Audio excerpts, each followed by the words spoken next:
welcome to Eternal Mooncast. I'm your host, Michi, and this is my co-host, Celine. And thank you guys for joining us for another wonderful episode of Eternal Mooncast Host Special. Tonight, we are going down for a best of the best out of the four mediums that we're looking at tonight. We're looking at Pgsm, Manga, 90s, and Crystal. So I hope you guys all brought your opinions to the table, because Cosmos is going to be, I think, like a very defining moment for the Sailor Moon fandom, especially if it could possibly continue on past Cosmos. Like I said last time, I will die. If they tell me that she is making more, I will actually just break down sobbing. I'll just call you. It'll be just crying on both ends. And then we get started with this episode, which I am so excited for because I feel like my opinions are going to be all over the place for all four. I'm just one of those people. I think we're going to have varying opinions on what we like more than the other stuff. So, oh yeah, I'm going to be surprised if any of them match up because we have such opposite tastes, but we both love the same medium. So it's like really interesting. I mean, we're going to have some arguments too. I'm going to be like, were they though? I don't know about that one. Oh, that's fair. So, all right, let's get started. So we'll start off with something not that spicy. So let's start off with what you thought was the best background. So I'm talking either like you can talk about the background, the still images, because we know that Sailor Moon was famous for them. The manga had some beautiful like imagery of just the backgrounds that she drew. I'm going to have to say the manga. You think for so? that one? Yeah, because I mean, like the anime, it just, they showed stuff, but the manga invoked emotion with its backgrounds that it had. So, like, the backgrounds, especially like not just that, but like her artwork and how we found out like how she actually made that artwork was insane. Like how she would like spray paint and all this stuff that she used to do to make like the colored works. So I would have to say the best backgrounds is the manga. I feel I get more emotional with those backgrounds than I do any other media for the backgrounds. She did really have this like almost watercolor aesthetic to her, even without having color in the manga, which is really interesting. Well, that's why like when a lot of people talk about it, it's like her art started that beautiful kind of like ethereal feel to a lot of the girls, the magical girl mangas. Okay. Yeah, which I could totally see. So I think it's interesting because, like, for example, this is the same picture that was done twice in Sailor Moon. It was done both in the manga as an artwork where they're all in black dresses in care. And then it was done for the anime where it is them all in their normal like coloration with like pink and blonde and all that. But what's interesting is the art styles give two completely separate vibes. So I do see what you mean. Well, I mean, you have to look at the artwork that you see with the black dresses. That's Naoko drawing that. Where when you come to the anime, that's the anime team following the art style that they created for the anime. So it does give a different voice to it. Also, Naoko drew them much more mature. Oh, yeah. So, like, also some of the things missing, like in the artwork, like Ray's got a tattoo on her breast. It's not that doesn't transfer over to the anime artwork. Even Makoto's hair is different. Like in the artwork, her hair's a lot fuller. And I feel like a little bit more like majestic almost. They also didn't put all the scouts into the anime version of it. They only did the inners with Chibiusa. I'm so sad about that. So I think it's, like I said, she creates more emotion than the animes do. That's true. And it's funny. Backgrounds for me is actually going to be the 90s anime, but not how you're thinking. It Mhm. The 90s anime specifically with the freeze teams. And that's what wins me over Mhm. because there's such a huge difference. And like this is always one of the biggest freeze frames. If I could. Oh, yes, the stills when they Yes. would end the episodes, and it would end on that. Yes. So, like, that's where I think the 90s anime really became its own entity was in these shots, which were I don't even know what you would call them. They're like extended pictures of the It was a 90s thing on how to, like, end a scene in anime. It would be, like, almost like a manga-esque yeah. artwork Oh, because they that's weren't the only ones who did it. I remember seeing it in a couple other, shows.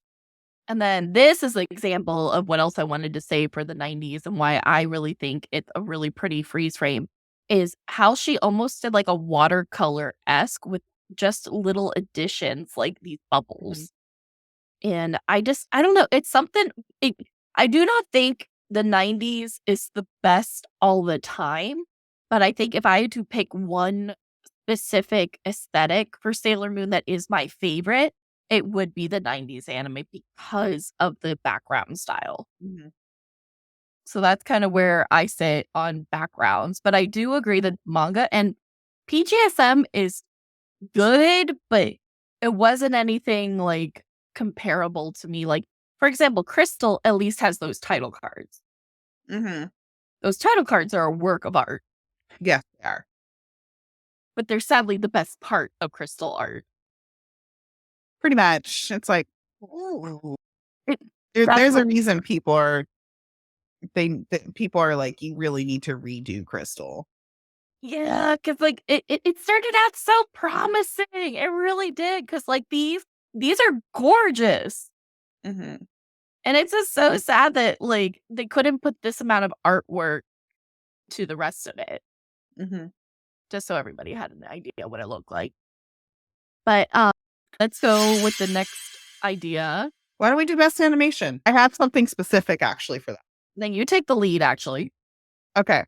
So best animation, hands down, Sailor Moon Supers, Okay, I want to hear this with 90s. 90s. But specifically right before they hit, so I would say beginning of Stars. So I was watching Pluto TV, and it happened to be like the last 4 episodes I was watching. And I don't know what they did with episode 2, like 199 and 200. Animation was bullshit. What was it about? It was just the last 2 episodes of Sailor Moon. It was the battle with Galaxia, and the animation almost like hates. So I feel that the golden age of the animation for Sailor Moon in the 90s anime, and this is my favorite, and it was the best, was when Super started and like, I would say like 75% of Stars. Okay. And that animation team, whatever it was, had some of the most gorgeous work. Even like the intros and the endings. Hmm. When you look at it, the animation is different. Like it's crisp, it's clean. They I feel like they had finally gotten the style right, Hmm. especially the cell shading. Yes. What's chef's kiss. But I mean, like if you look at anything else because you can't talk about Crystal because hmm, that was shit. Even when they got it to Blu-ray, it was crap. They I honestly they dropped the ball. I feel like we were robbed.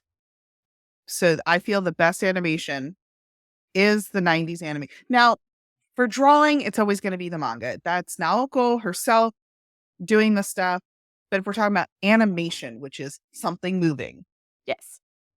that is the 90s anime, and that starts at Supers.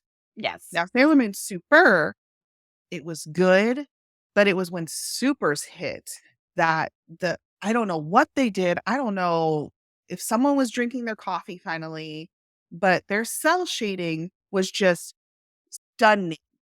Like, it was a different, almost like an upgraded anime. Maybe they were getting more money because by the time Super turned into Super, Sailor Moon was super popular. Oh, yeah. So maybe that caused it, but Supers has some of the most gorgeous animation, the most gorgeous transformations. And so does, like I said, 75% of Stars, because it was the same people, but even the artwork, like the posters and stuff, Mhm. had better animation. If you look at like Stars, like the posters and stuff you could find for Stars, Mhm. it was better drawn. Fair. And I don't know, like I said, I think it was just the shading, like someone that I don't know, someone stepped up their game and they were like, "I'm gonna shade this so fucking good that people's panties are gonna drop." So, like, I and found it. you can see the difference. I found the example that I think you were looking for mentally. And you can just like you can see the difference once they hit Yeah. yeah, I think that's Oh, look, this is when Princess Serenity, I believe, is trying to get Rini when she's fulling in Supers. mhm, I'm pretty sure that's that scene. It's hard to tell when they're where the different I mean, you can tell with Chibiusa because Chibiusa, if you zoom in, it's like it's if you go keep going down a little bit more, it's the one with the black background. big difference. Yeah. And then it goes back. I guess they're showing like that's the beginning artist when she first appeared, but the one with the black background, Oh, wow. Look at that. yeah, some of the best artwork, along with the one next to it. Like, that's some of the most iconic emotional scenes is all this Mhm. director. And the one next to it too. Yeah, this one. So it is Mari Tomigawa and Miho Shimo Gasa. and 404. Uh, but you can see the shading, you can see the highlights that they put on there, the whatever, like look at me like Michiru's hair in this one. She's got more definition to her curls. Mhm. Um, there's more emotion in their eyes and stuff like that when they were doing that. Um, Even Setsuna looks so longing and so well, like, mhm. emotive. So that was definitely like supers. That's supers, and then that's stars. Mhm. And I feel that had the best animation, hands down. I don't know who was drinking their coffee juice finally, but someone was. Yeah, And then there was that one where you see Princess Serenity. That was also some of the best. Yes, supers and stars are superior animation styles. yeah, I'm trying to see if I recognize what season this is from. Okay, so it had Haruka meet That was probably the tower. that's this I'm pretty sure. Yeah, this is when Pluto dies, the Mhm. 3rd season. I remember that 'cause you can't mistake that shading. And it's crazy because you see the next 3 pictures with the outers is that's all in, like, the similar season, but look, 3 different directors, Yeah, which because is wild. that's school season. Yeah, wait, how That's many The Witches 5, and I'm just like yeah, because this is they when also Michiru had different colored hair. she Her died. hair is darker. Her hair gets lighter as you get into the other seasons. This is why, as a cosplayer, I can never be happy with my wig. Mhm. Super's, movie is also so good, yes. Yeah, oh, Super's movie. It's Super's and Hearts and Ice. Hearts and Ice, Mhm. we'll get to that. We'll keep jumping ahead. I bet you one of these directors is the one of the I bet you it's worth seeing the movie animation too, so Yeah. Actually, do we just wanna segue into this movie? Of which movie was the best? Yeah. The only one I am not a fan of, and not as big of a fan of, except for one scene, is the Mamoru's friend one. The first one, R. Yeah. Promise of Yeah. Rose. The R movie, I'm like, the only scene I like is when is the Princess Serenity scene when they're trying to protect the asteroid from hitting Earth and causing a disaster. Okay. That was my favorite scene. The other two movies I adore. Uh, and that is one of them because Luna turning into a human, I was so happy. It's so cute. And then, of course, I love Pettigrew. And I love the little, like, the Bonbon kids craft me up. Little Bonbon monsters. Also, I actually would love to cosplay the villainess. I forget her name. Ice Queen or other one? The other one from the candy one. I forget her name. You know what? I can't even remember her name. But she has a very unique outfit. Her hair is, I'm like, oh my god, that wig, I would probably cry. At the commission wig. I would love to cosplay her, but I'm just like, do I really want to make? So that was your little extra bonus. What is the best? Because technically that's all 90s, and we're doing like comparison of all of them. Yeah, But but that was. Although the Cosmos movie might beat out everything, Cosmos might, because it is gorgeous. even though it's technically a season and not its own fucking movie, because those 3 movies were just out in the fucking wilderness of shit that happened. That shit that was supposed to happen that they never referred to in the anime. It just happened. That's why I always joke. It's like an extra, like a bonus boyfriend for Rainy or Chibiusa. Yes, like he never comes up again. Well, because he technically doesn't exist. You know what? I don't remember the ending of the movie. He's he essentially disappears. That's sad. Yeah. Helios is actually a person. So we'll go with Helios. Well, for my favorite animation, it's funny. I wanted to defend Crystal. I really did. And then I replayed this while researching for the episode. And I remembered, even though this is just a walk track, no. It had so much potential. So no, that's definitely Crystal was I don't okay. understand why they had to do the computer. Same. Like, I go get it. And then Pgsm, I try to think of it for aesthetics because it is very interesting, like, that they did have their own transformations and, like, able to do these really cool things, but then they tried to be too literal is my issue. I think they took something that could have been fun and campy, and they tried so hard to make it exact that it just goes from amazing to Although the transformation sequences for PGSM were brilliant because they brought in the because everybody's like, well, they don't have the colored hair, and then boom. You know what? That's I do. I'm so jealous of those wigs. Those wigs are a work of art. Who did them? We need their name. Do they take commission? Right? Oh, but it's so pretty. And so I do got to give PGM credit for the aesthetics. That is an awesome comment, which is Spain. It's sentirific. But that is really funny. So kind of giving fairness to PGSM, I did think that they had a really good aesthetic for what they were doing. Yeah. Crystal, no. 90s anime. I want to say 90s anime just for the nostalgia. I love it. And also just but you're right. The movie animation from the 90s anime. That is my favorite animation. Let's see. Oh, I forgot to see. But like, because this animation, which I just found a really bad quality of it. There we go. It's so pretty. It's so dynamic. It's animated beautifully. It evokes emotions. Like you can feel it.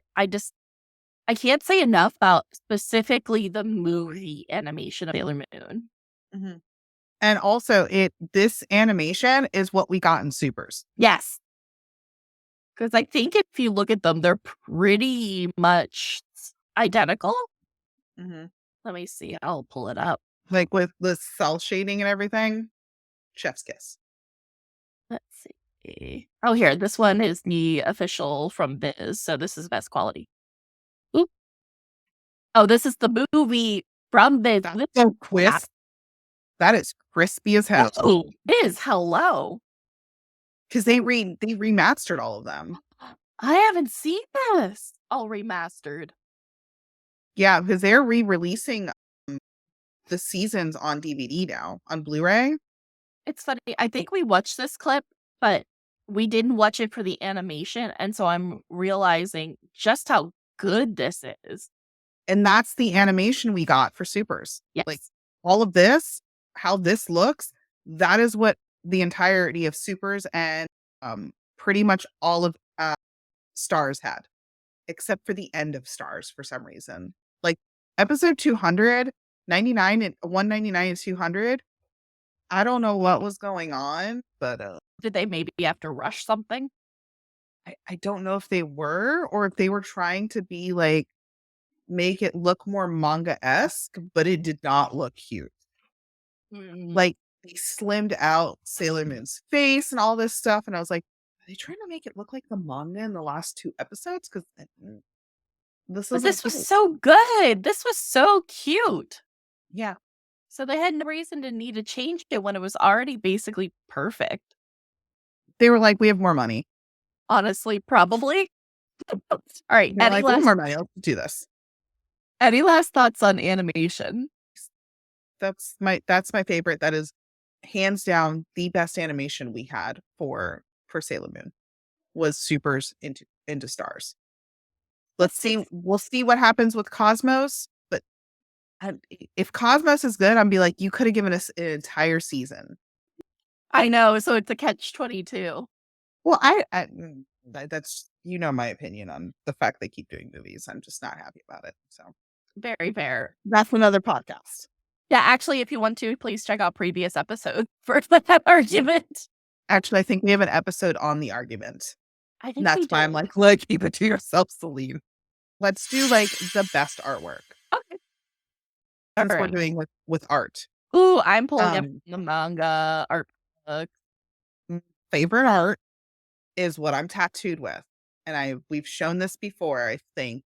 And it is the you were able to get it in one of the let's see if it's in my mangas actually, because it was a manga artwork that was in the beginning of the manga. I don't remember which manga it was in though.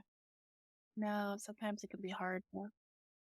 Okay, so because it was definitely in the Death Busters. No, because I remember it was part of like in the manga. It was the final battle with that. So my favorite artwork has to be from the third book. Since I'll just go, you're hunting for it. Has to be from the third book, and I would be able to narrow it down there. But and by the way, shout out to you have the picture in there. It's the big one with all the scouts. Oh, never mind. We picked the same art book even. Yeah. That is actually what my tattoo is based on. Oh, that's right. I love that. That is my favorite artwork of all time. And it's the page of January 1995. Title page for January 1995.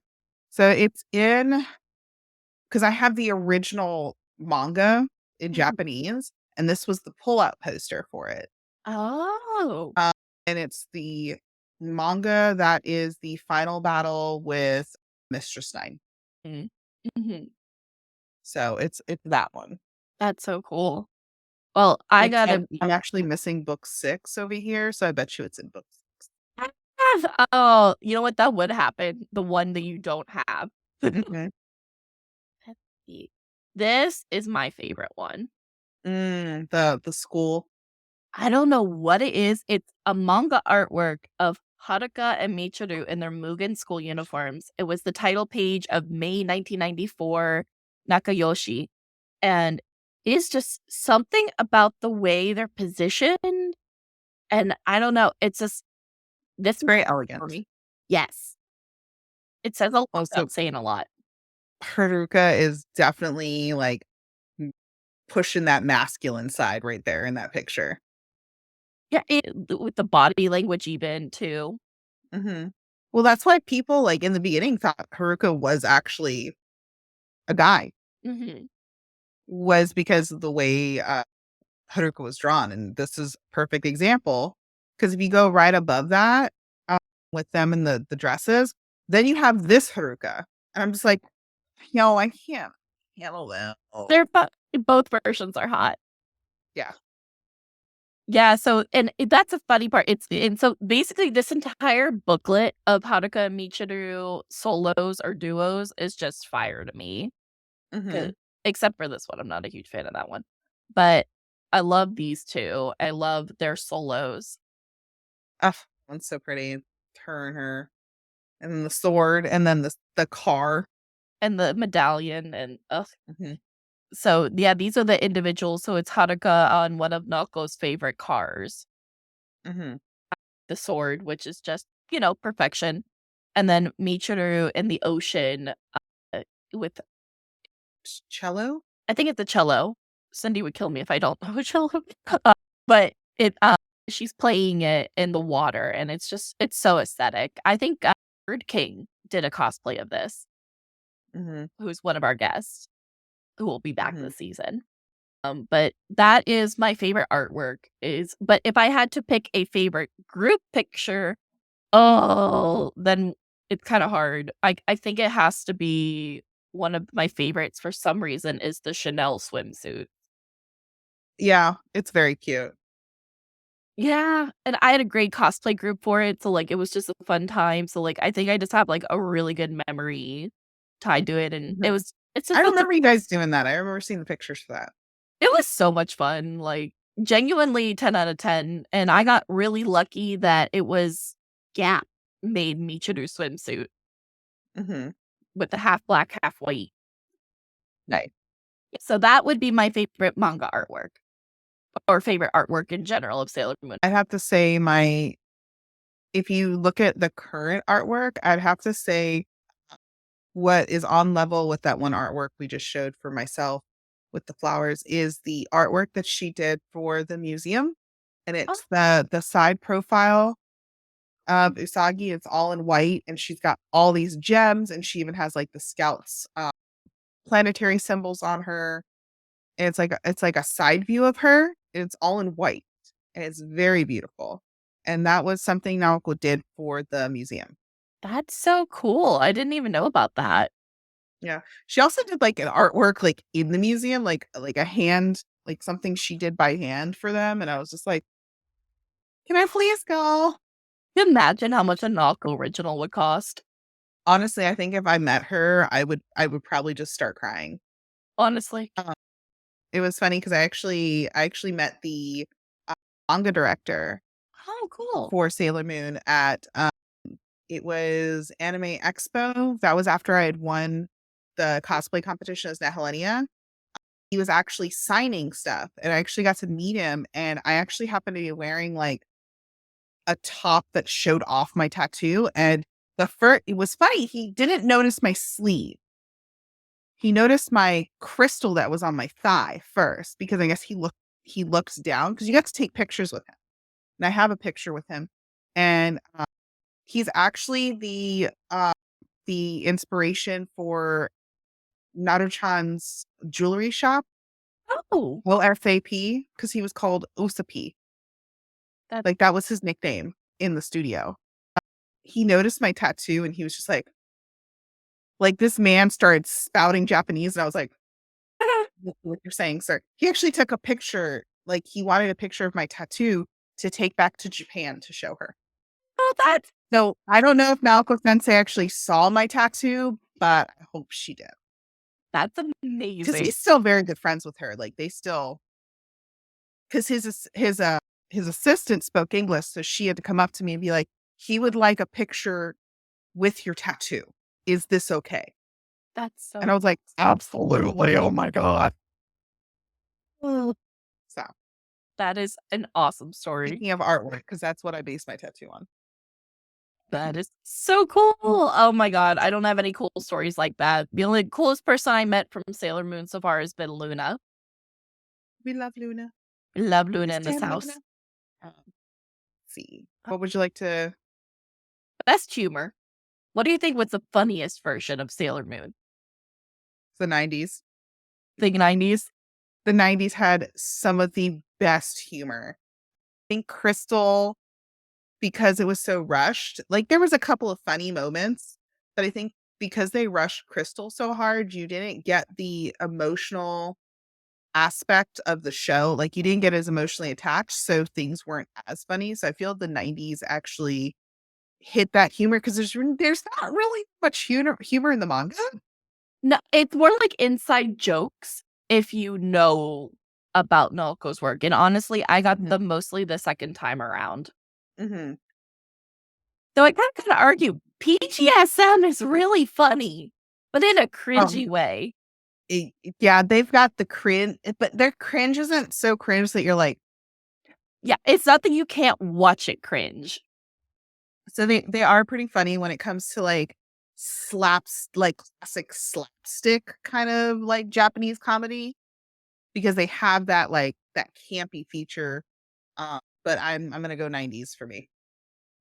I'm so torn because like some of I love the 90s Sailor Moon when it makes them all look goofy, if that Mm-hmm. makes sense. When they're funny, looking odd, like it's animated funny. Mm-hmm.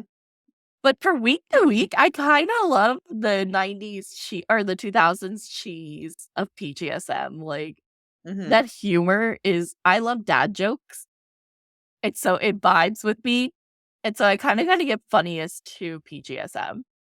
Fair enough. Oh, I had a feeling, it's like, so far we've agreed on best animation.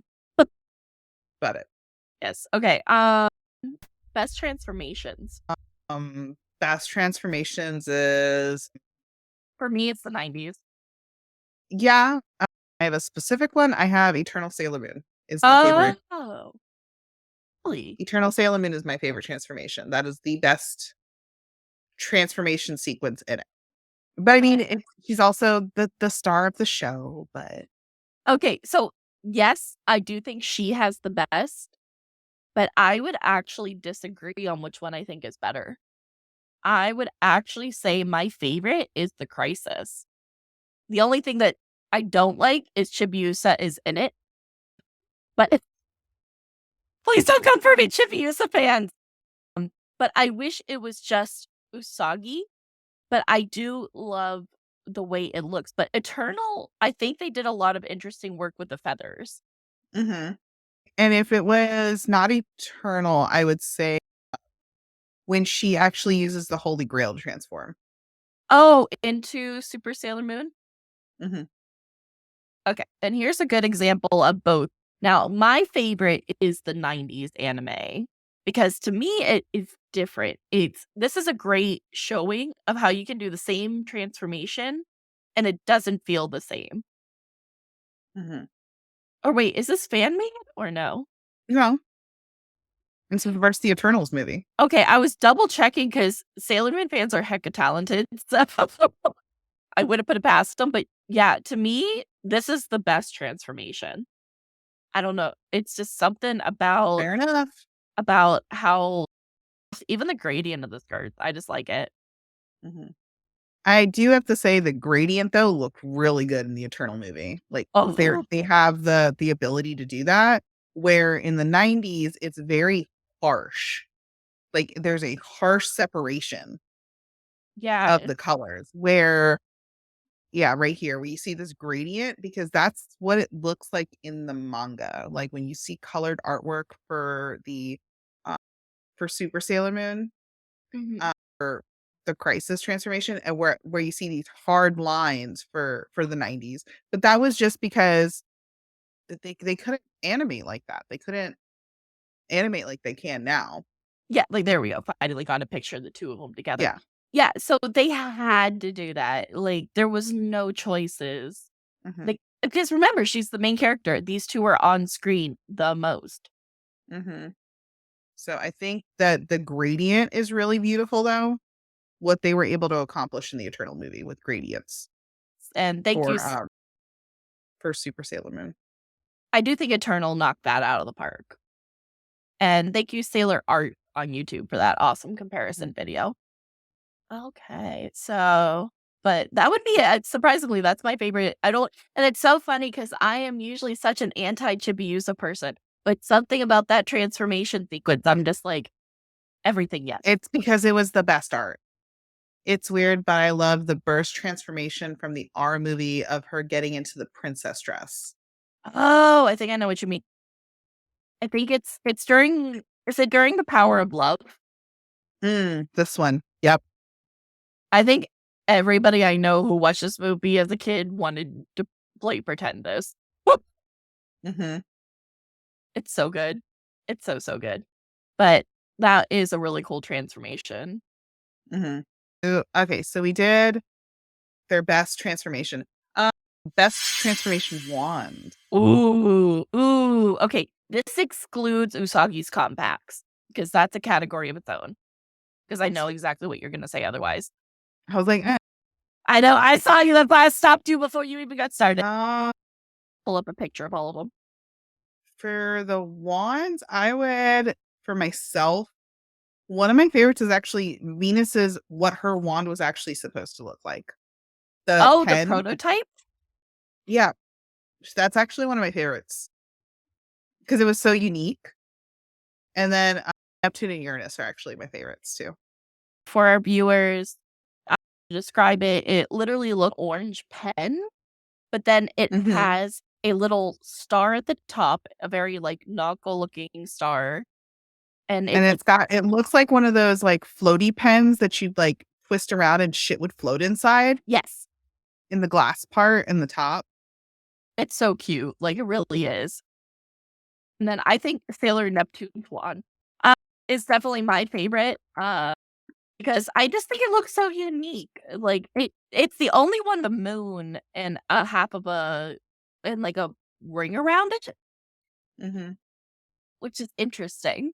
And it translates so well to toy. Mhm.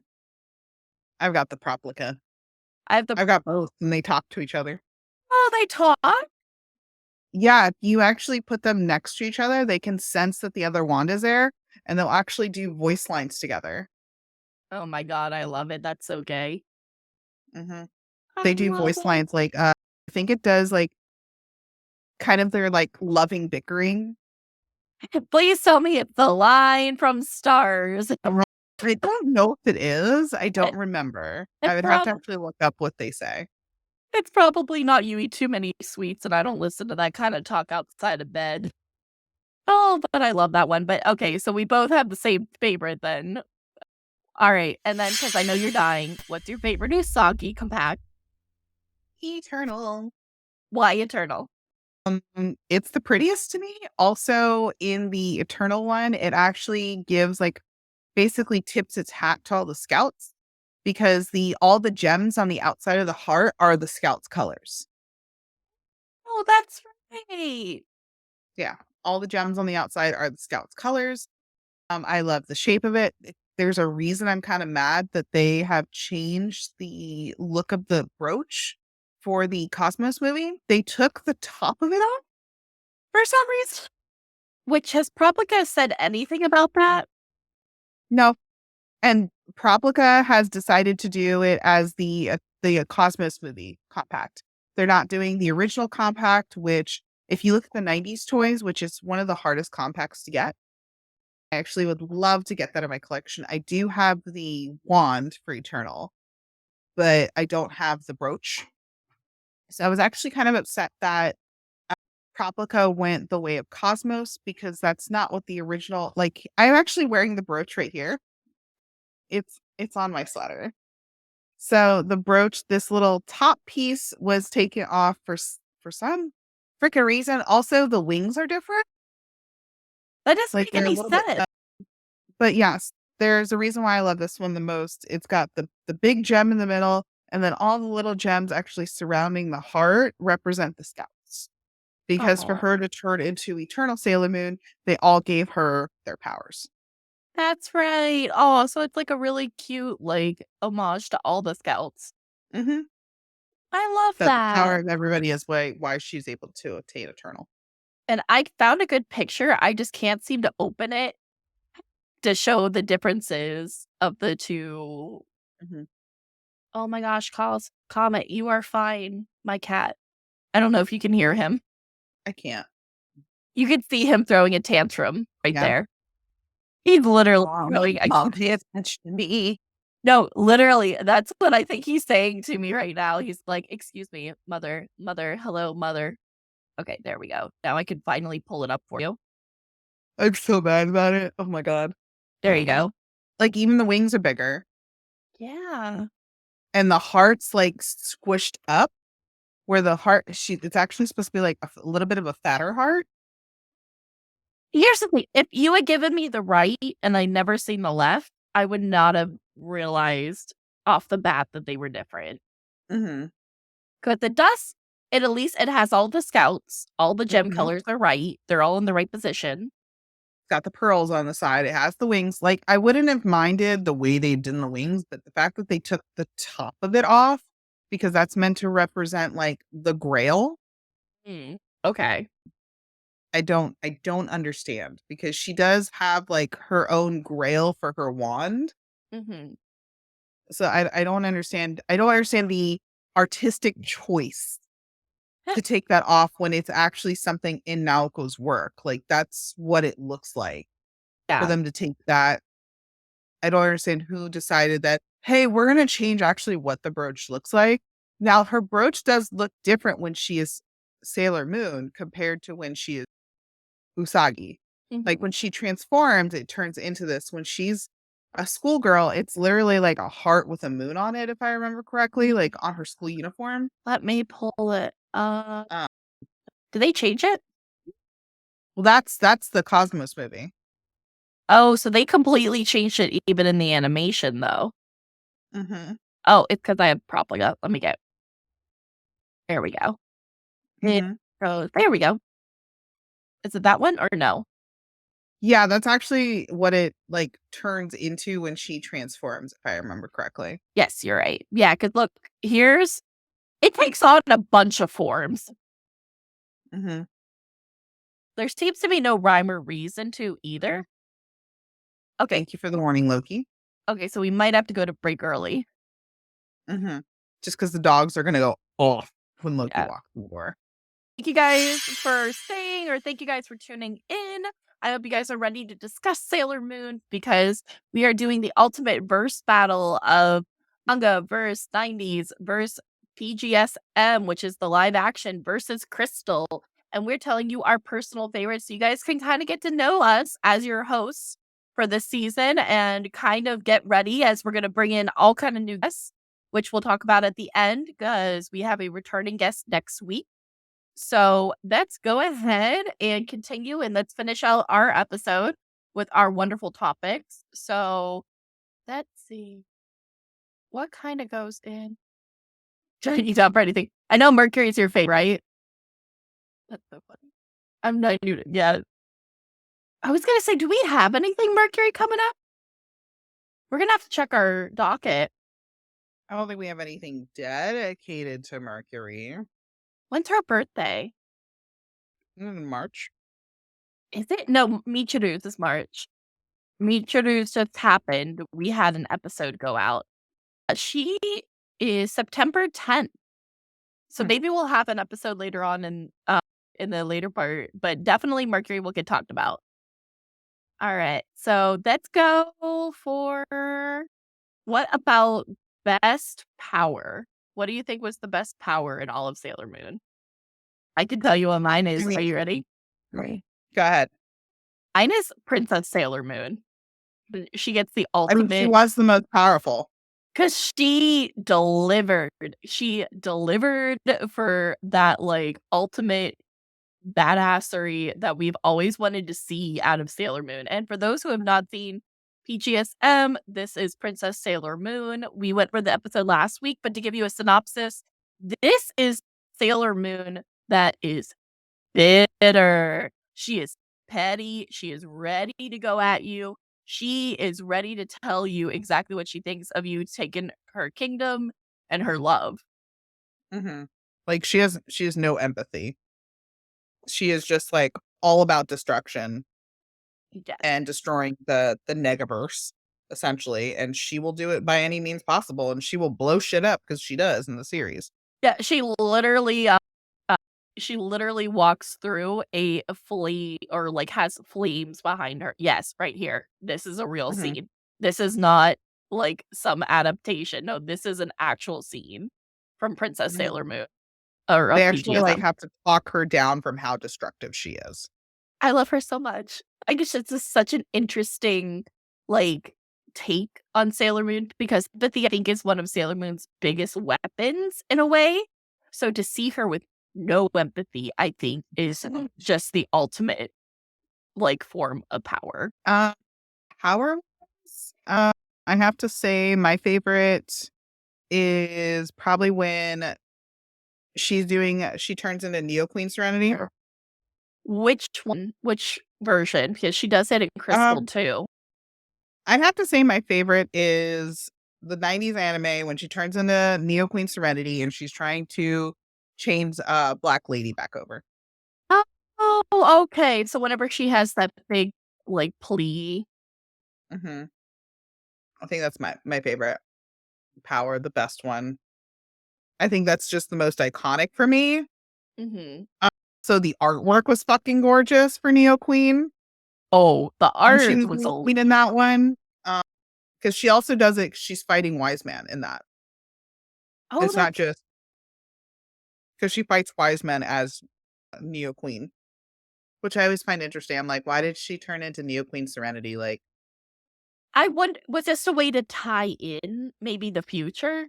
So they had to have her change into her, like but what's funny is that's not even her final form. this isn't even my vital form. Okay, Goku. So but that's just it's Reason. so Frieza. Wow, I haven't watched DBZ in a minute, and it I was gonna say Frieza. He says it to Goku. that's He's where like, I this was isn't getting even it. my vital. I was like, I know Goku's in the room. Goku's in the room. That's about it. Oh my gosh. But definitely, I think the powers, because we see a lot of interesting powers. Honorable mention for me is a manga only power, which would be Sailor Neptune's violin tsunami, I think it is. It's They had some interesting powers in the last like battle when they're going against Galaxia. last battle, they were pulling out powers like it was what is that word? Like Like suddenly new moves we've never heard about. And I'm like, excuse me? oh, submarine violin tide was the power. Is that when they're battling Galaxia? Manga only, Sailor Neptune's final attack. In it, she used the Stradivarius violin number at the Marine Cathedral to create a tidal wave of energy that she blasted at her opponent. So is that Witches 5? You know, that's wild. Because here, I'll show you. Mm, it might be Witches 5. It might be. Because, yeah, we see submarine reflection. Oh, but yeah, so that is my honorable mention for an attack because I think it's really interesting that there are these manga only attacks Mhm. don't get. It's for all of the scouts too. Thank you, Because Loki. everyone has one, especially like in the fight against Mistress 9. Yeah. There's a couple that we don't see, and then in the fight against Galaxia. In the manga, we got a lot left out, which actually kind of segues into another one I wanted to go to, which is Mhm. what is the version that has something unique or something original about it? What is your best only version of that? You kind of Loki says loves Tuxedo Bomber, La Bomber, which is manga, but it does start showing up in Crystal because it's following the manga. Which is kind of cool that it's in both. Mm-hmm. But that's the only time we saw, like, Tuxedo Mask really didn't have, he didn't have any powers in the 90s anime, which I always found interesting. He also was a douchebag in the 90s anime, but That's the previous episode. but for uniqueness, I'd have to say some of the uniqueness that I really loved, it was in PGSM. Mhm. And that was Dark Mercury and Princess Sailor Moon. I think those were some very manga Mamoru Tuxedo Mask is superior in all ways. Exactly. I think those were the most interesting unique takes because Mhm. they weren't so wildly based that they couldn't happen, Okay. but they were unique to that. They tied into the show. I Like could we see said in our last episode, we think Dark Mercury was to take the place of essentially Black Lady because they weren't going to go into they weren't going to go into the season with Chibiusa, so she kind of like took that role Mhm. of one of their party members turning evil.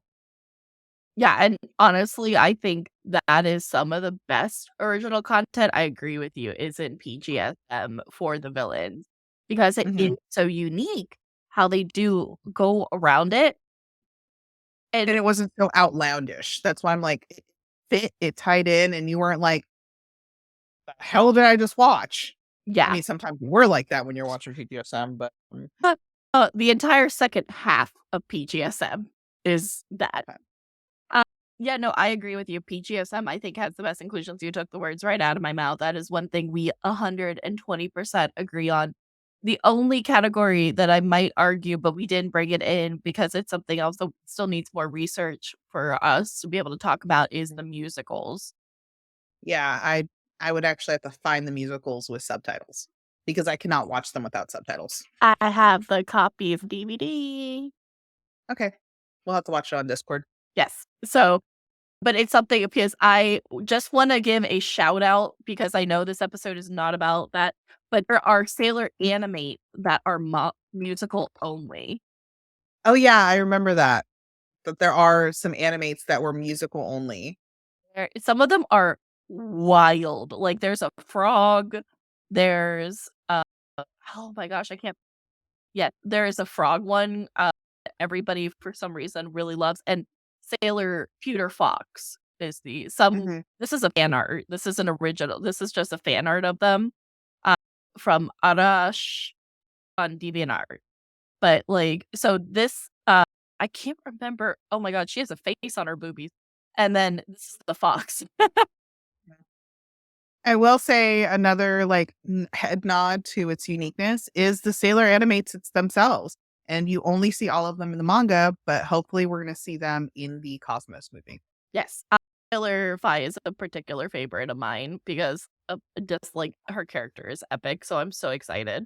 Mhm. So So yeah. it'll be interesting to see if we get to see all of them because they are unique to the manga. They did not show up in, of course, the 90s anime or the PGSM because it didn't go that far, but only some of the animates made it to the 90s anime. Mhm. And that's Sailor Iron Mouse, Sailor, my God, what is her? I know Sailor Yeah. Lead Crow.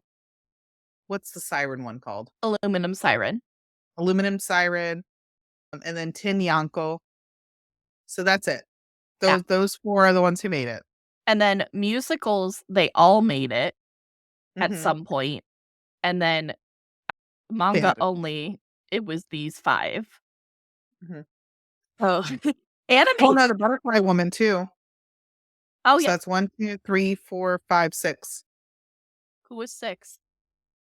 Wait, now I'm confusing I mean, myself. do we count aren't the twins the Star Gardeners? Yeah, so 1, 2, 3, 4, 5. 2 twins and Butterfly? Yeah. So they were manga only. Yeah, they were all manga only. It's hard to keep track of everything. Mhm. So, I just think it was really cool, like, I do think that the animate I kinda think it's interesting that for some reason, Stars is where they're like, "Go wild, be creative, make your Mhm. own." Yeah. I mean, it was the end, so might as well. Pull Maybe no that's punches. why Maybe I don't know. I mean, the reason why I think she did so many animates in the manga is because she has all the scouts battle someone.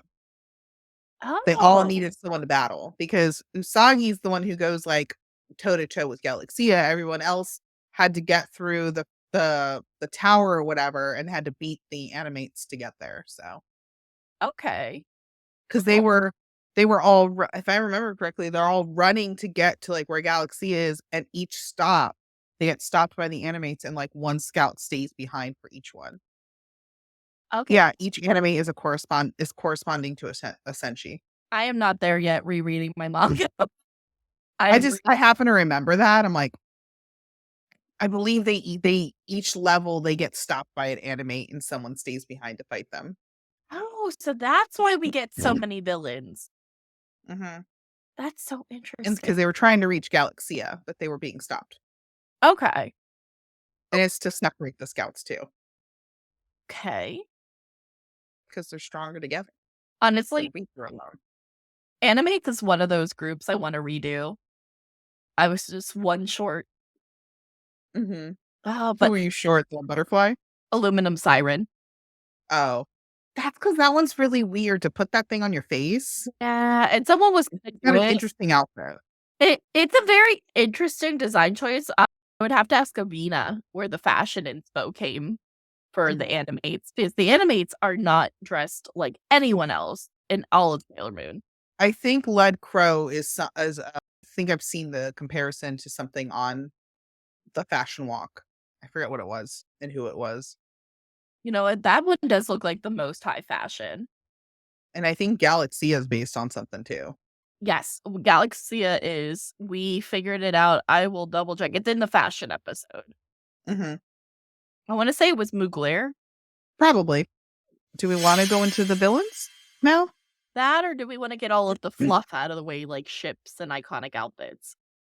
Well, we can do that after we do the scouts. Okay, let's do that. Then, yeah, go ahead. I'll let you pick. Best villain is Nehelenia. I knew you were gonna go there. All right, let's hear it. Let's hear soapbox. Nehelenia has a connection further back than any other villain. Fair. She is something that the queen trapped in that mirror, uh, that we don't know enough backstory about. She's actually super powerful. Like, it took Usagi transforming into something new to be able to defeat her. Mm, mhm, She's also and it's interesting because she gets a couple of different storylines, and that goes from, like, the '90s anime to the manga. So, like, the manga, you don't get too much. What a lot of people speculate is she's essentially the dark side of the moon compared to Queen Serenity. mhm, Uh, but in the anime, you get a backstory of her actually being a queen of the other side of the moon, and how she gets corrupted, and she does get a redemption arc in the anime, and I think it was a really good redemption arc because she essentially gets to go back to being a child to start over and mm, figure things out correctly, and to see that people are genuinely wanting to be around her, and they aren't just there to serve her, because that's how she viewed things. But she was super powerful, and she almost completely won. yeah, she did. That's Uh, Even in the 3 episodes before like, she gets a second chance to go against them, that's how good she was. Galaxy is the one who wakes her up in the '90s anime. There is I think it's a 4 is it 3 it's like 3 to 4 episodes, I can't remember. mhm, It's between Supers and When Stars Starts, and it is Galaxia gets put back not Galaxia, Nehelenia gets put back in her mirror, and the episode starts, and it's Galaxia talking to the mirror of Nehelenia and, like, breaking her out and being like, "You didn't actually do anything," and Nehelenia's like, "Excuse me?" And we also get her little, like, dancers too that are similar to the snow dancers, mhm. her mirror maidens. So I think, yeah, Nehelenia to me is one of the baddest ass villains there is, and she gets a redemption arc. Which is like a theme in Sailor Moon, but the way they do in the Hilling is so unique Mhm. because it almost like reverse arcs her at first. She does, she becomes a child again. Mhm. She essentially is reborn to the point where she's a child again and gets to live her life again. Yeah. Which is really kind of cool to see like that big of a redemption arc. Mhm. And she's the only one who gets it. Yeah, not even like the Witches 5 or Well, they all die. they all dead. Beryl dies. Beryl died. Uh, Galaxia questionable. well, Galaxia dies in the manga, Yeah. but not in the anime. She gets to guide the star seeds. She turns back into the long flowing lock person. I mean, I'm trying to think who else. And then you have the Black Moon clan, the only people who in the anime they get a redemption. In the manga, they don't. Mm-hmm. The Black Moon clan all get killed. They're all dead. In the anime, the sisters do get to be essentially get a new chance at life, Mm-hmm. and they get to live as humans. That doesn't happen in the manga. They get all. Yeah. In the manga, it's a lot more brutal. It's more like Yeah. People they stay dead. yeah, they really do.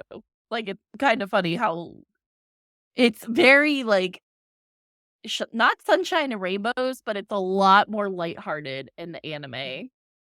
So hands down to Helenia. She also had like I said, in the manga, she had the coolest stuff. Oh my fucking god, they fucking died. Yeah.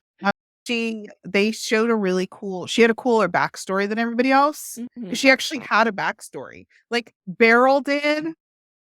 Technically, But but technical. it was a weak ass one. Like she was a bitch who had a crush on the prince, dressed like a peasant, first of all. A peasant. My wife hearing me say. Dressed like a peasant and thinking the prince is gonna look at her. And I'm like, honey, he doesn't even know you exist. Calm the fuck down. So I think, like I said, Nehelenia, I feel, had the best backstory because she has a backstory and you see the Moon Kingdom and get a glimpse of what might have happened. Mhm. And it's very interesting because they don't delve into it. We don't know what actually happened between the queen and Nehelenia. Yeah, you're not wrong. Because okay, my turn. All right, I think Queen Serenity is the best villain of Sailor Moon, and I'm about to get all the hate mail in the entire universe. So I'm not gonna actually say that, even though I think it. But I know. I know. Just kidding. Just kidding. All right. So for me, I actually think the best villain, like, okay, let me preface it with this. If they could work together, the Witches 5 would be unstoppable. If we could get past egos, I truly believe the Witches 5 could have been the Doom and Gloom girls, but better. Mm-hmm. The Witches 5, like Yujiel, does amazing. She figures out who Uranus and Neptune are and not only plays them against each other, but does it masterfully and very extra by getting the Marine Cathedral and all of that jazz. And then Mm-hmm. Nanette is actually pretty spot on with her picks. Like, question on how she picked them, but like, she is efficient and motivated. It's just that they just don't work together and they keep sabotaging each other. And the twins, we never even get to see their powers. So, like, to me, I feel like villain wise, that was a really good unit that if they had worked together because of how far they got even while working apart. Mm-hmm. For some reason, the Witches 5 have always stood out to me as the best, like, villain unit.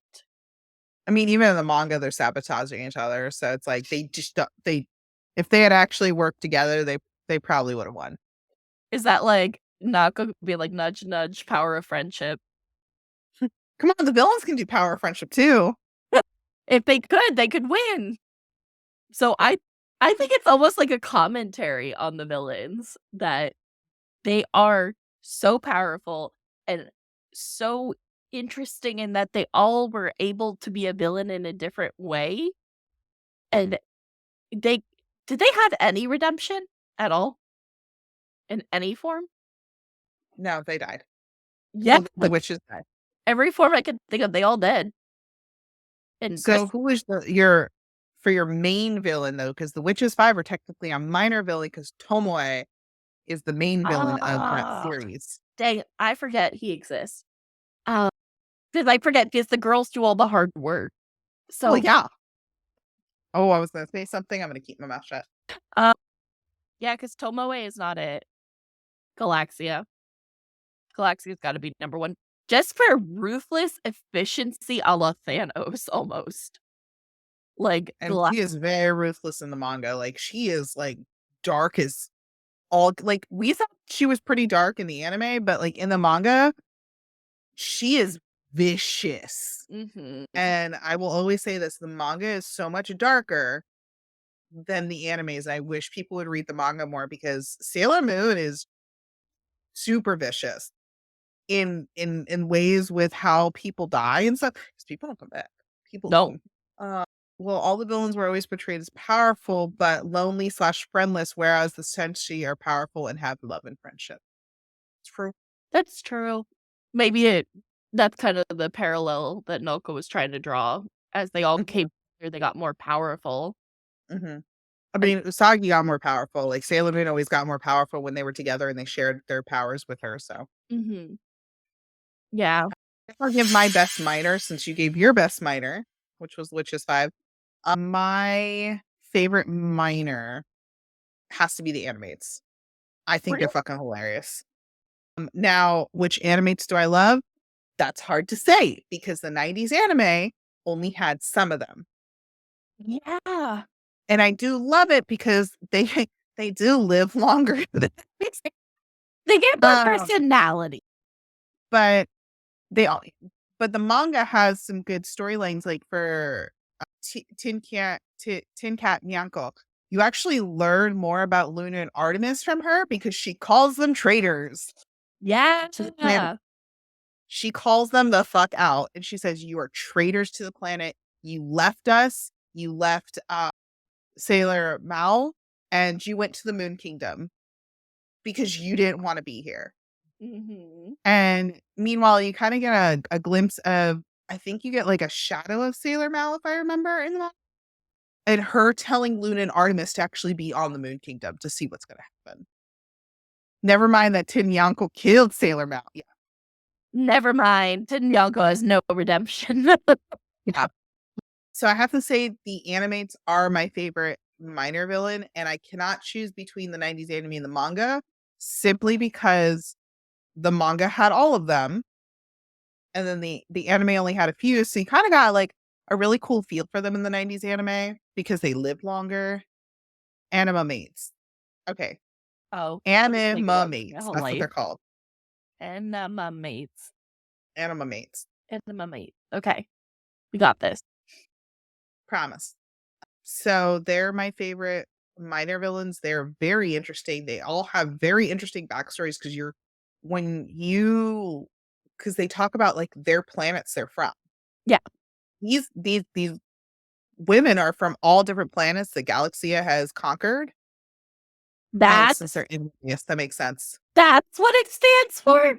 Yeah, for animal mates. So anima mates. Because they're I all animals. I honestly just never mind. We're skipping what I thought it was. Continue. Uh but yeah, they're my favorite. I think you get a lot of stuff with them, especially because you're finding out more about the universe and like what's going on out there compared to just Earth. Mm. Um, because most of Sailor Moon is all about Earth and the moon and that planetary system. And with the anima mates, you get to hear about like the other planets and what's going on and what's happening out there and has been happening. Mhm. Um, because they're proof of what's happened. They're proof of all these planets that Galaxy has taken over and destroyed. Ooh, do you think we're gonna get the Luna and Artemis confrontation with Sailor Yonko? I think so. I think it's fun to watch. I hope so. Because, like I said, I don't understand how they're going to fit so much because we haven't been told if there's going to be a second movie. We only know about the first one at Cosmos. It does not say if there's a part one and part two. So I'm just like, how long are you guys making this movie? You can't just make it the final battle. Oh my god, do you think they'd skip everything and just go straight to that? I don't know, because the final battle is a whole book on its own. It's its own manga. It is. Yeah. Coronus, Mal, Mermaid, and Shu. So what? It's Cosmos. We have so many questions, and the trailers are telling us nothing. I don't, unless it's a 3-hour, you might be able to do it in a 3-hour movie. And that's if you set a very fast pace. That you could not take a casual fan into that kind of movie, because that would just be exposition, the movie. They don't care. They're just going to make money. But you know what? We could be positive. You never know. It could be good. It could be 3 movies. You could get a trilogy. They Or would have announced that already. we don't, I can hope. Because my problem is, I think they announced Eternal was going to be a 2-part movie to begin with. Oh, did they? I think they announced it from the very beginning. Hmm. So I don't know. We'll see what happens. I'm excited to see the Animamates. I'm excited to see all of them. I better see all of them, because that's the manga. Oh my gosh. I will be so upset if all the animates aren't in it. Hmm. Because we don't see any We'll of sit them. through 24 hours of Lord of the Rings. People can sit through a gajillion hours of Sailor Moon. Yes, I would do that. I would do the Lord of the Rings style marathon of Sailor Moon. Let's go. Oh Especially no, if it was all of Cosmos animation. I think it is a 2-parter. I think it's been Is it? announced. I'm checking. Checking. I can't find where it's saying that in the article. Because it won't make sense if it's on. May. It's because we're still so far out. Mm-hmm. We just don't have any new information. Well, we can pray. Yes, we can hope. So let's do villains of the week, because we've done this before, and I ended up doing main villains for me, because I was like, oh, villains of the week. You mean like, who's the best villain? Okay, so villain of the week, I have to pick. Let me find her exact name, because I thought about villains of the week who were impactful, and I actually think Hurdle is my favorite villain of the week overall, because she is the one that kind of helps Haruka and Michiru get together, and also an icon, a tennis shoe. Chew. I just love it. I love something. I want to see somebody. I think I've seen people cosplay this actually. I think I've actually seen someone cosplay this before. The name is escaping me, but like, I don't know what it is. It's just so funny. Like the fact it's a literal shoe for a crop top. Mm-hmm. They were wild. Some of these villains of the week. Right? And like, I love that like the bikini bottoms and the arm warmers are still in theme. And like, Mm-hmm. it's 10 out of 10 for me. I love the campiness of villains of the week. And like I said, it reminds me of Haruka Michiru, because it's Haruka's like episode where she's just, it's a distant past, Haruka and Michiru's first meeting or something along those lines is the name of the episode. But it's the episode where we get Haruka and Michiru's backstory, so I always tie it into that. So that's just my favorite villain of the week, and I just think she's great. Mine is the Snow White doll. Oh, She was just one of the creepiest, with the way she moved and the fact that she was like a puppet. Dream Doll or I Lurid. forget what Dream. her actual monster name is, but she's the doll who's in first season. And she actually changes outfits. So she's Snow White, like the princess, and then she turns into like an all black evil outfit. I love her. But she's very creepy because her head disappears into like her body and then like swivels back out. And I'm like, you are the most terrifying of all the monsters. Thank you. Yeah, because she starts out adorable. Like she starts out super cute. And then what happens? But she's the creepiest out of like all of the monsters. I feel she is what has one of the creepiest like movements. Yes. So So that's what she looks like first. And so then she turns into a dark version where she turns into this. And it is just creepy.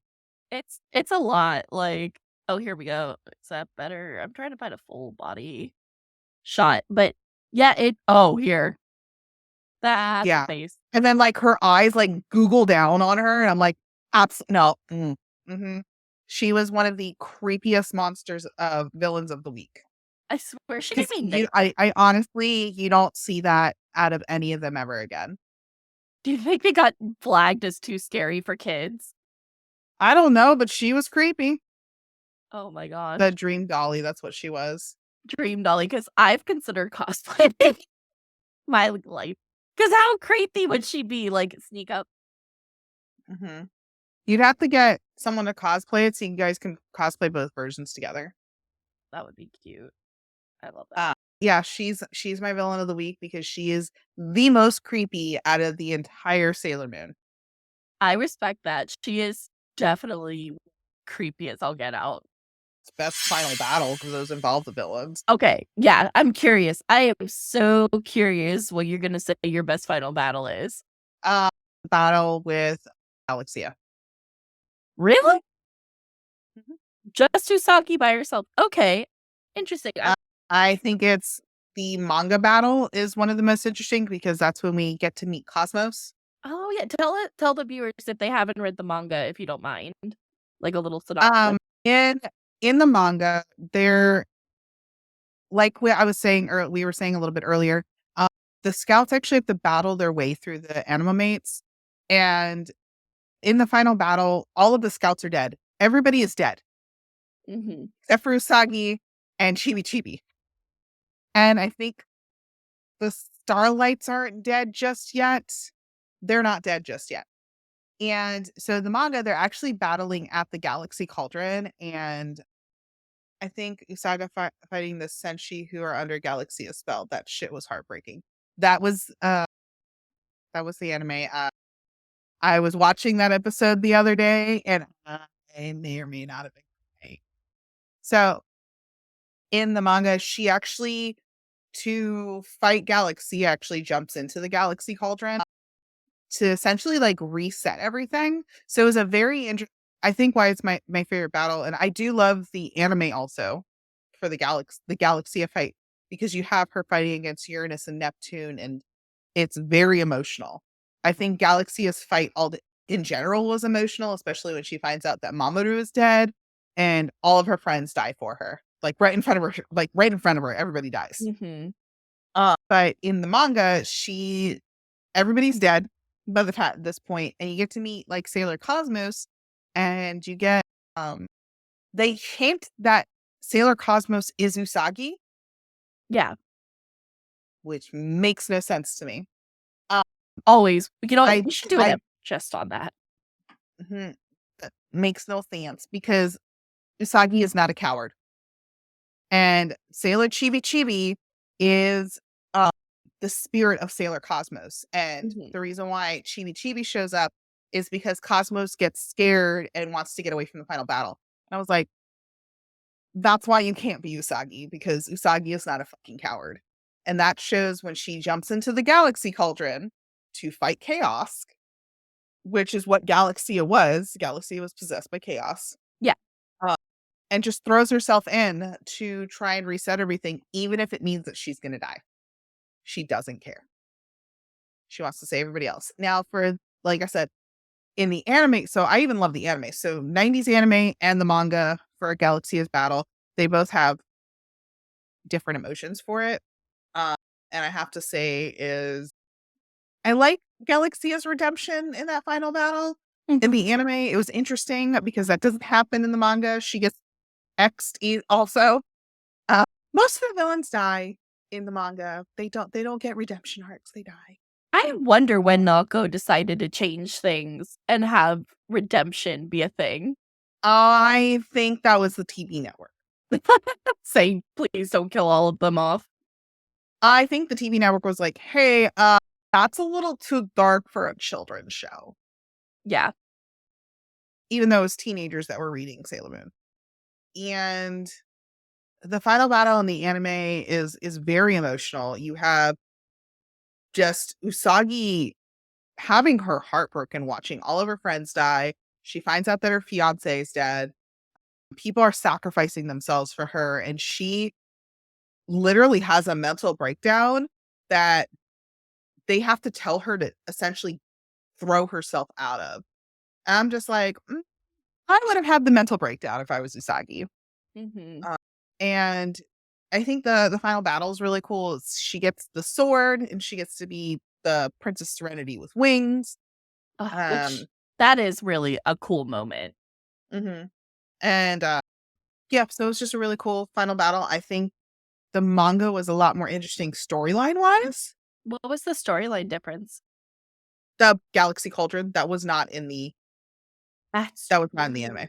so I think they're gonna put it in Cosmos. I do think they're I gonna think put they it. gave a glimpse of the Galaxy Cauldron for like 2 seconds in the I thought they showed the Galaxy Cauldron. I'm not sure. But the Galaxy Cauldron has a very interesting story because it's in the manga, but there's no real reference in the animes to it, which is interesting because it plays a vital role in how the silver crystal was formed, how Usagi was born, and essentially like how the Sailor Scouts were born. Yeah. But there's no mention in the animes about the Galaxy Cauldron. So yes, that is my favorite, best final battle is that because you get so much storyline in the manga and just you get a lot of she tries tying some loose ends together. Not all of them. She actually leaves more open than tying them up. And yeah, that was my best, not the best final battle for me. You're gonna So how laugh for you? at me because my answers are so opposite of yours tonight, reasoning wise. Mhm. Just do it. I'm gonna be honest. I don't even know if you can hear audio with me having headphones in. I guess let's try it. Can you hear anything? Nothing? No. Okay, darn. Oh, is it the power of love? Yes! I love this song so much. It's the cheesiest of cheesy 90s. Here, I guess since I'm not gonna talk, but this is the song. Do not ask me why. That is, like, the song and the coming together and the scouts being her power. That is just everything to me. But that's only with the original studio, the original airing that song was in. I know, which is why I had to bring it up. But if I had like, literally, my favorite final battle is Deke Dub 90s Sailor Moon. And I know I'm being, like, super specific, but guys, like, something about the way the voices hit of all the voice actresses or actors, like, they were just killing it. They everybody except for when Tuxedo Mask says, "My love." That is the one time, for some reason, that line gets every time because it's all of the Scots being like, "We're here, we're with you." And he's just like, "My love." And I don't know, it just tickles me every time. Every time that man tickles me, so, uh, I think it's hilarious, I but mean, it was really the only one that had the songs because then uh, you have that song and then you have the song that the power of love that plays when Usagi transforms into Princess Serenity. So Mhm. those 2 songs are deep 90s only. Those did not make it past those. So the only time you're gonna get those is if you're watching the first run of Sailor Moon that aired in when I was in what'd I say? 5th or 6th grade? yeah, it's Because I 1995, had to 1990. redo the years and I was like, "Oh shit, I was like 5th or 6th grade," because I didn't hit high school till '99. Mhm. So I was like, "Gr" It's just so funny to me because for some reason, I need that combination, and maybe it's the song is so nostalgic to me because of that. 'Cause, didn't they also play it what was the song that they played in the R movie for when or am I mixing up seasons? Oh my god, I've watched Sailor Moon so much, it all blends. I forget which song they play during the R movie. Or is our movie Power of Love? I think R movie is The Power of Love again. The is it the same is it the same one? Power of Love is the R movie. Then what is the one with Final Barrel? See, this is why I wanted the video. Sorry, guys. I think I'm having a Mooney mix-up. Uh, versus Feral Deep. Let me see. Because it's that one where it's like, you're never going to win, you witch. Mhm.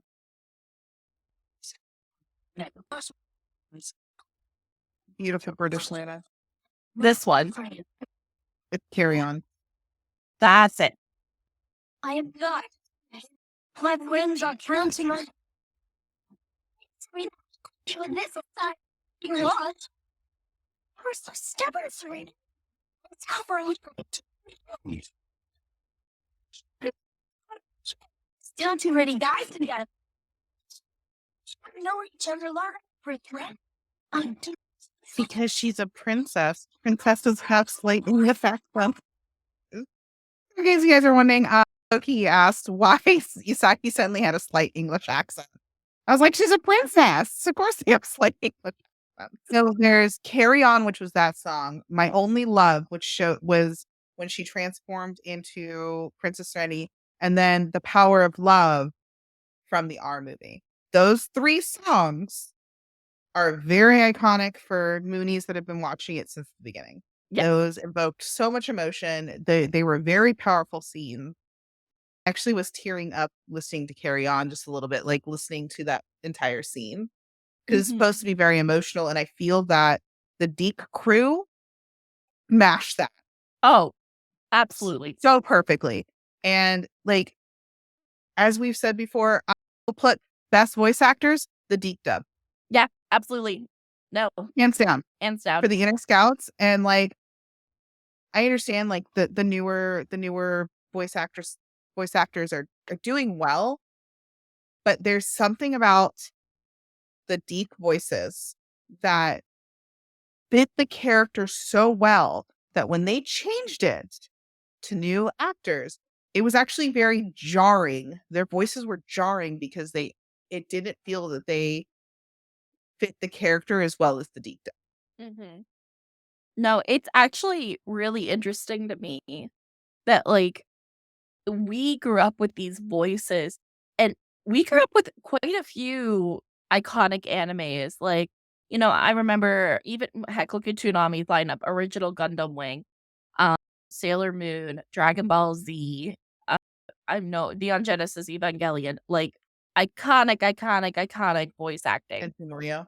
Denji Muyo, love my girl, but Sailor Moon, to me, the voices felt the most tied to the characters.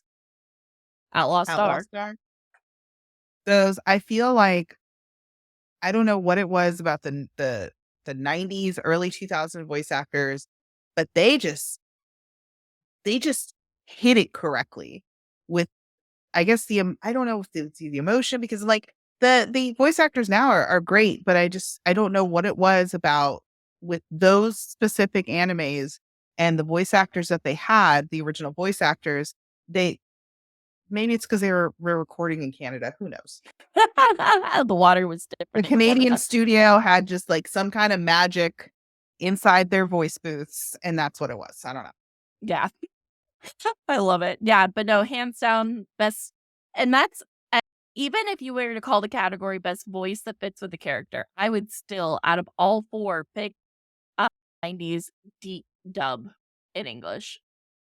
I mean, the Japanese voice actors too. I'm Oh, glad yeah. that they brought them back, that they were able to get the original voices back for the remake, because like if they had changed Usagi's voice, I think people would have had a problem. Because Yeah. that is the original. I think, I don't know if they got all of the voice actors back. I know they got most of them Okay. for that.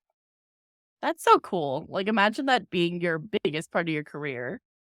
I mean, people are wondering what's going to happen with DBZ if the voice actress for Goku dies, because she's an older woman. Oh, I didn't know that. Oh, that's She's wild. an older woman. Hmm. And it's so funny because they'll do like, I forget what they did. I think they did it for her anniversary recently, where they actually like showed her on stage Oh, and her just like acting out Goku. And I was like, you're adorable. that And she's like Goku, Gohan, and like 5 other characters. Yep, she is the show. pretty much. And most people are like, wait, a woman does that? I was like, yeah. And she's phenomenal. I mean, Naruto. Do you know who the English voice actor of Naruto is? No. Did you ever watch Ned's Declassified? Was it Ned's Mm-mm. or no? It was. It was Ned's Declassified School Survival Guide. It wasn't that. It was the.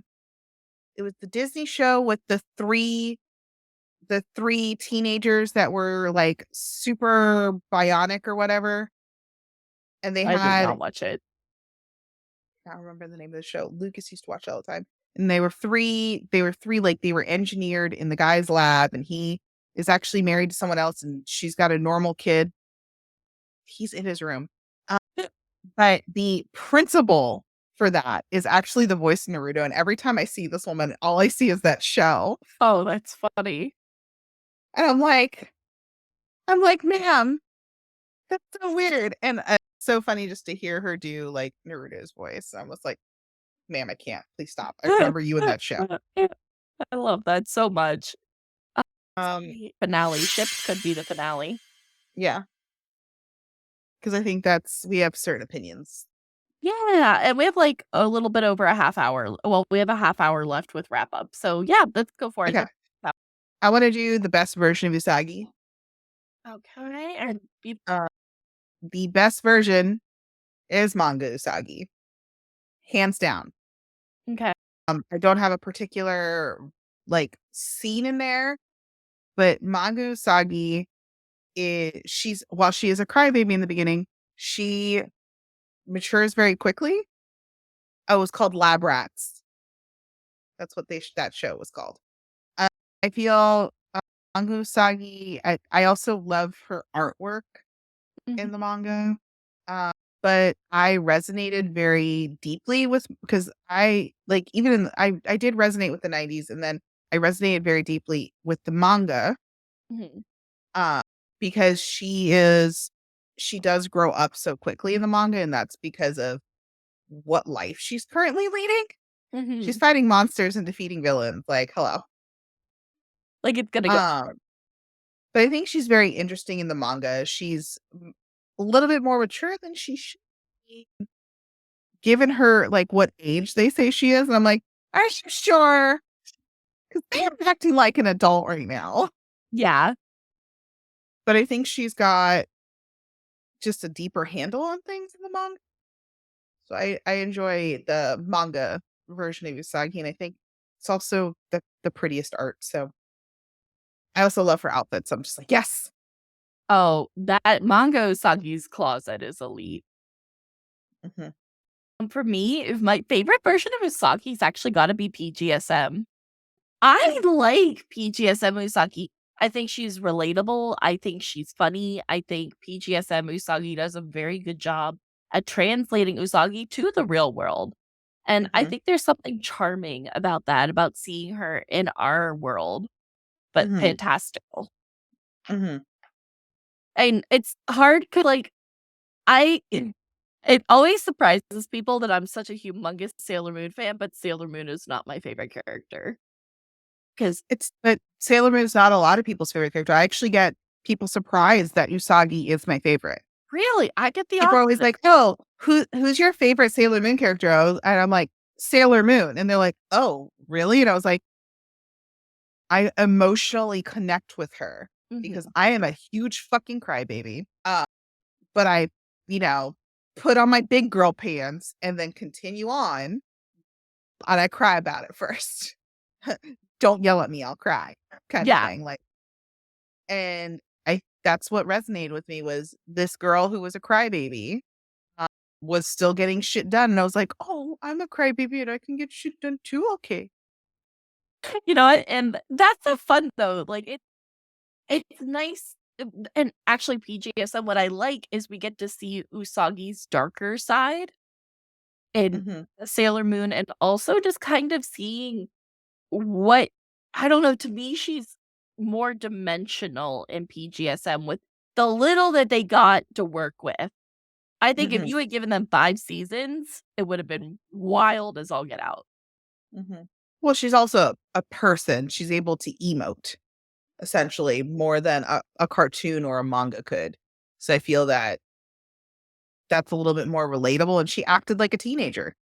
True. So Yeah, you know what? That's actually, you know what? That could be why I related so much to her and why I like that version the most. So Loki just brought up a fun fact. The only original Japanese Seiyu is actually Usagi. Everyone else is different. Oh,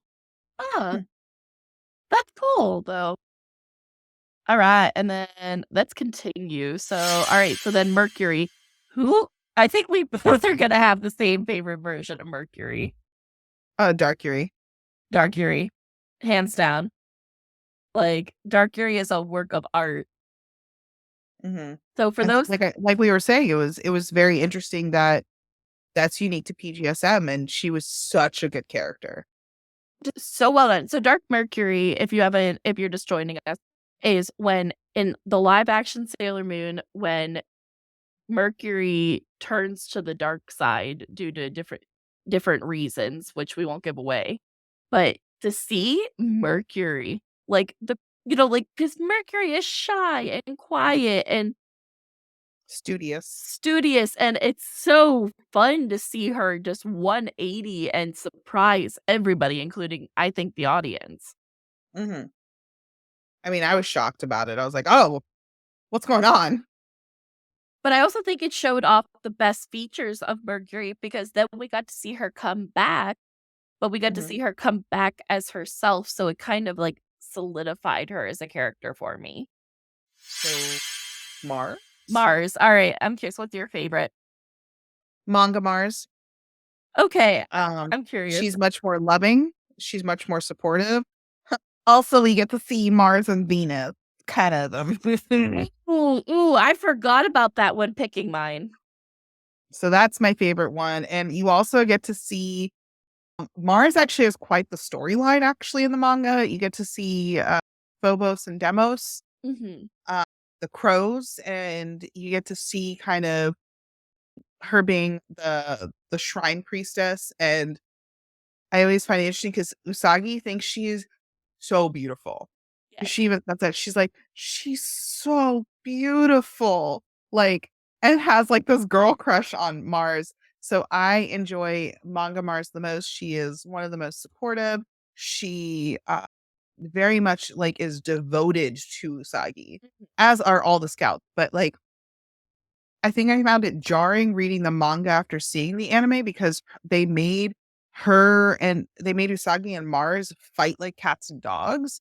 And that is not how Mars is at all. She's very much an elegant lady. Yes. And that's what she portrays in the manga. She's an elegant lady. She's a Amiko. And in the manga, we kind of got a spicy moment between her and Venus. And I was like, ma'am. And she was like, we don't need no ma'am.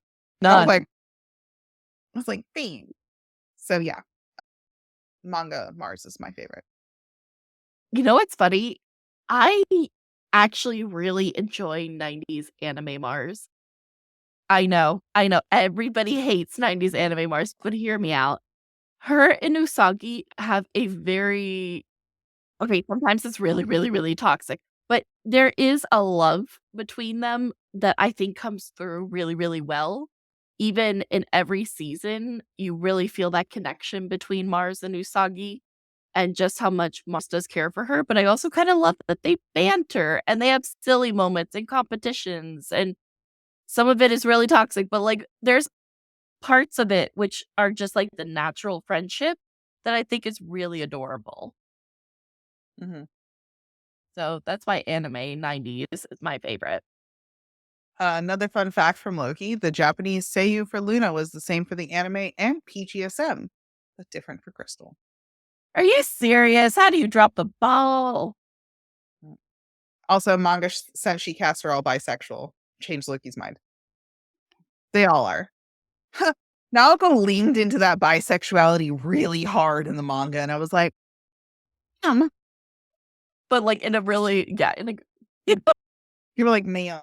Especially when that was coming out, I was like, ma'am, I think you're bi. And you just don't want to say anything because you couldn't say anything.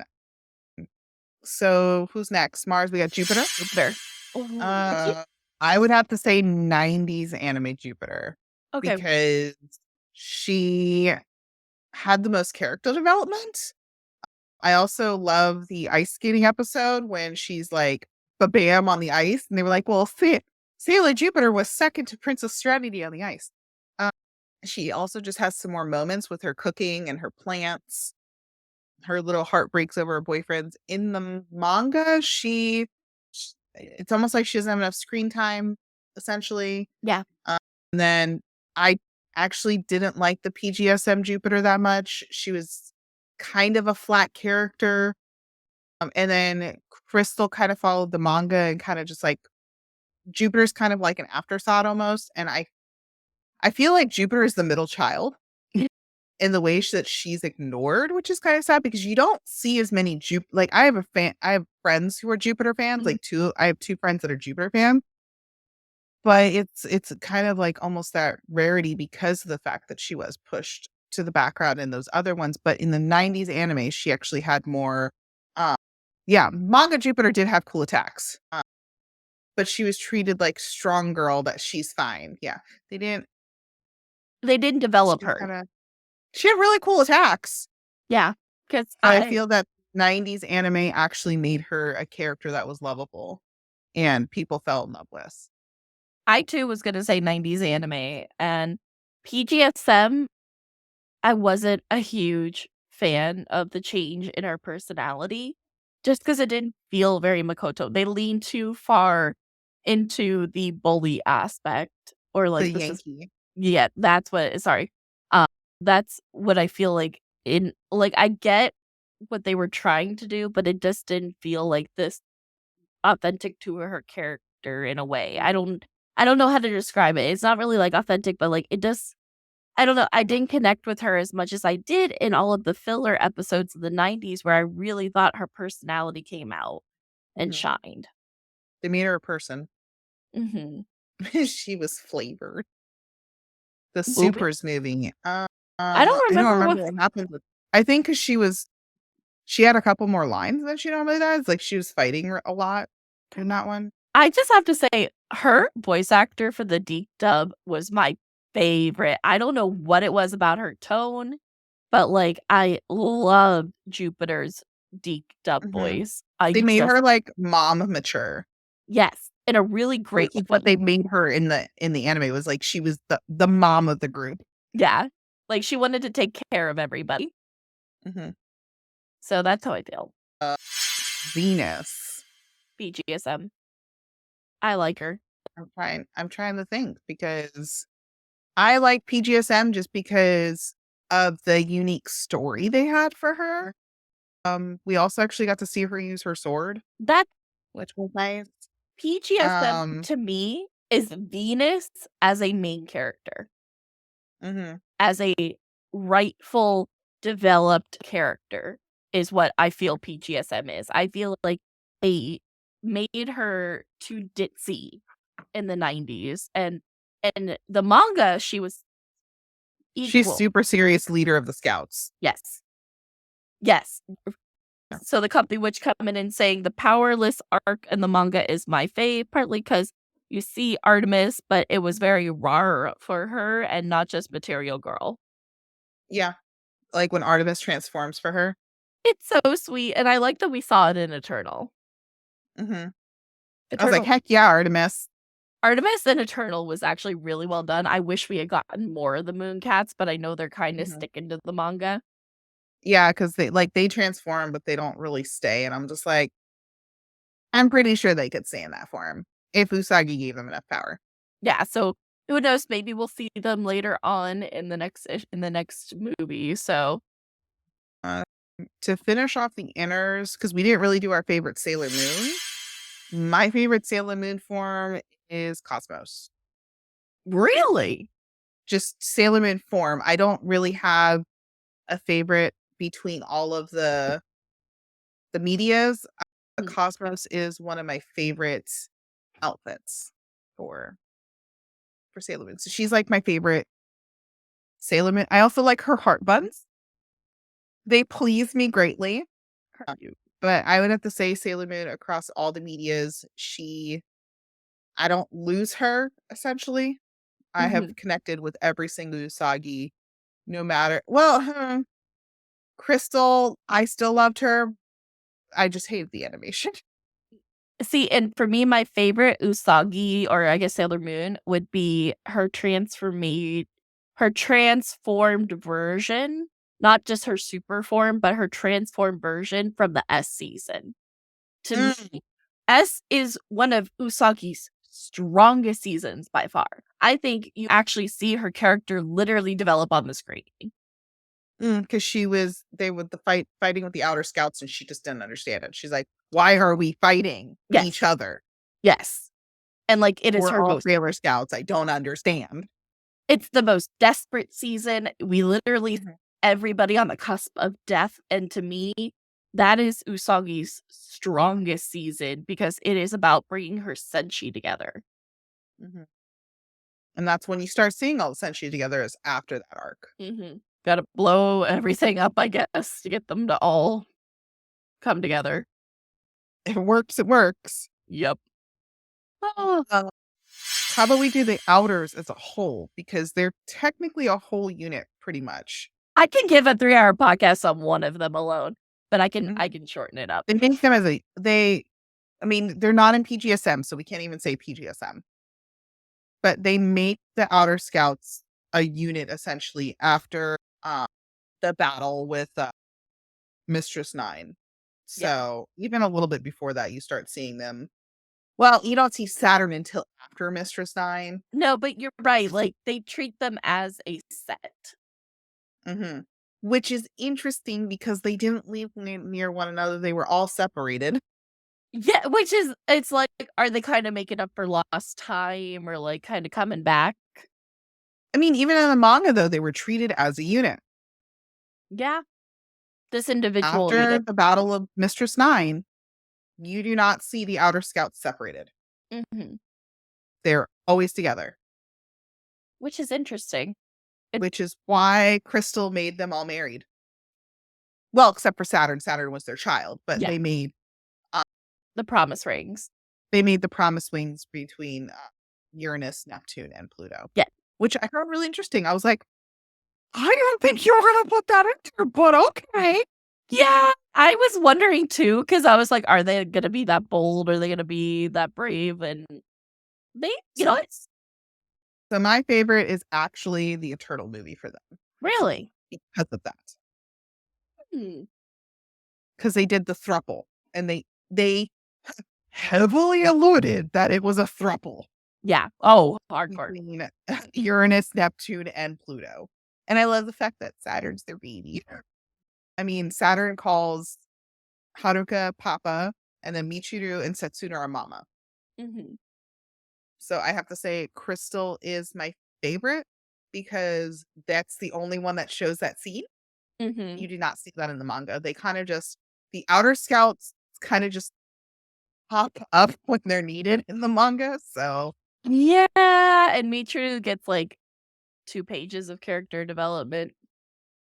Yeah. So I have to say Eternal movie for me is my favorite outers. 90s would be my favorite outers, even though we all know what happened in the editing room at some point with certain dubs.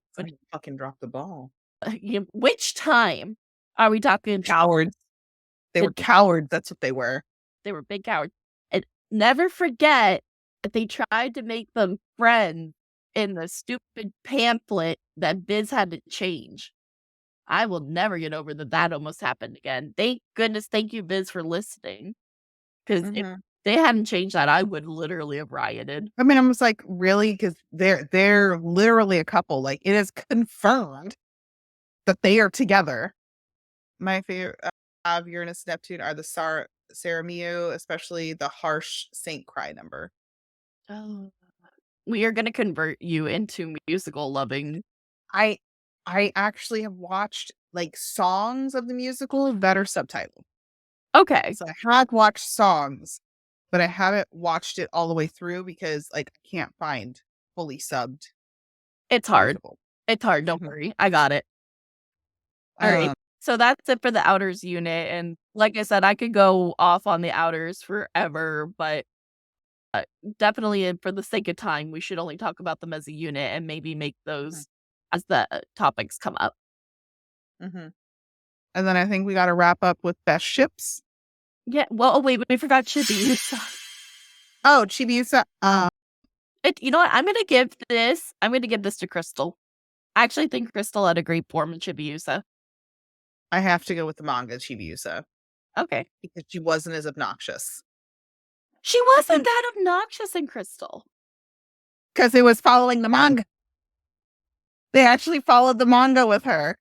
I didn't like her artwork in Crystal because her buns looked like they weren't attached to her head correctly. It depends on what animator of Crystal you're looking at. The later episodes, yes, it's fine. But like, yeah, I'm talking like when Haruka and Michiru are there. Yeah, that was fine. But I actually prefer manga because we also get to see that she's actually in love with Saturn. Ace of Spades bring. Oh yeah, no. Oh, that's another ship that we could go off on. We can be thankful to the anime for Chibi with the gun memes. Yeah. Yep. Manga Chibiusa is the least annoying because I don't have to listen to her voice. Fair. You know what? That's fair. Yeah. Although I didn't mind the Deep Chibiusa. Did Deep do Chibiusa? Yeah, Whatever she was first. My name's Rini, rhymes with teeny. I didn't mind her. But yeah, Chibiusa with a gun was hilarious. Yes, we got a manga Chibiusa. Oh my god, Comfy Witch, you're so funny.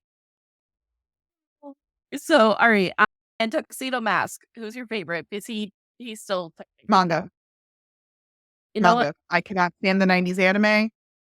They turned him into a douchebag. PGSM's not too bad. He's not as bad. He's a very handsome man.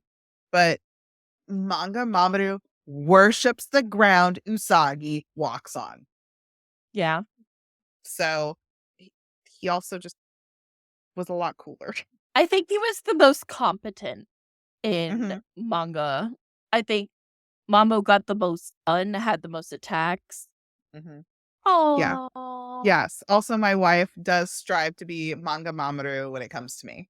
Oh, that is the cutest thing. I'm here for it. I'm here for it. All right. The cats, really quick. Manga because they actually get to transform into humans. Although the best memorable Luna for me is still the Deep dub. I love my British Luna, and I will die on that platform. Same. British Luna was the best Luna. British Luna. And Artemis's voice actor was also very good in the Deep dub too. Yeah, I'd actually say they are my favorite voice actors. I'd say my favorite design is their human form. The stuffed animal sends me to the moon and back every time I see it. Funniest. Like, I'm sorry, but who got a plushie? It was just like, done. Perfect. They were like, okay. So now we've got best ships. And are we counting canon or non-canon, or where are we going with this? Are we going with the ships that are in the manga, though? Like, that were actually canon inside each series? Well, canon, because some are very just ambiguous. Okay, we're gonna subcategory the category. All right, so let's do your favorite canon ship, your favorite non-canon ship, and the ship you hate the most. My favorite canon is manga Mamoru with Usagi. Again, that when I read the manga, because I actually didn't like Mamoru, especially with the whole like breakup during Chibiusa's arc. Motherfucker broke my heart. Like, I couldn't stand him after that. When I saw the episode where he like breaks up with her and she's crying in the phone booth, I couldn't stand him after that. And so when I read when the mangas actually finally came over and were in English here, and I read that and I saw how dedicated Mamoru was, it was jarring because you were so used to the anime. Yeah. So canon wise, it's Mamoru and Usagi. You have this beautiful relationship that she displays, but also makes them sleep together. And I was like, did I just read that? I remember being shocked and reading it. I had to backtrack in the manga and reread it again. And I was like, they're definitely implying it. Okay. I think it went over my head as a kid. I think I was young enough. It went over my head completely. I was by the time I got to read the manga wasn't like when it was actually fully out here and I was able to get my hands on it, I was already in high school. So I think I was like middle school whenever I could get my copies. So yeah, I would have been too young to understand it. I understood. I was like, hold on. Okay. And then reread. So canon, that's mine. Okay. My favorite canon, of course, is Haruka and Michiru. To me, it is just like, okay, so this is something I talk about a lot whenever I talk about them. And sorry, anytime I talk about them, it becomes an entire thing. But to make the long of the spark notes of it is a relationship where it is two people who go through the darkest time of their life together and they both choose it, which I think is really interesting. Michiru wakes up and makes her own choice, and then Haruka, after seeing Michiru in battle and knowing that she could become her partner in that way, chooses to fight alongside her. And I think it's such an interesting thing that they both choose to be with each other, but then they don't actually get together because, especially in the 90s animes where I'm kind of half headcanon because you got to read between the lines, kid. It's called fanfiction.net or AO3.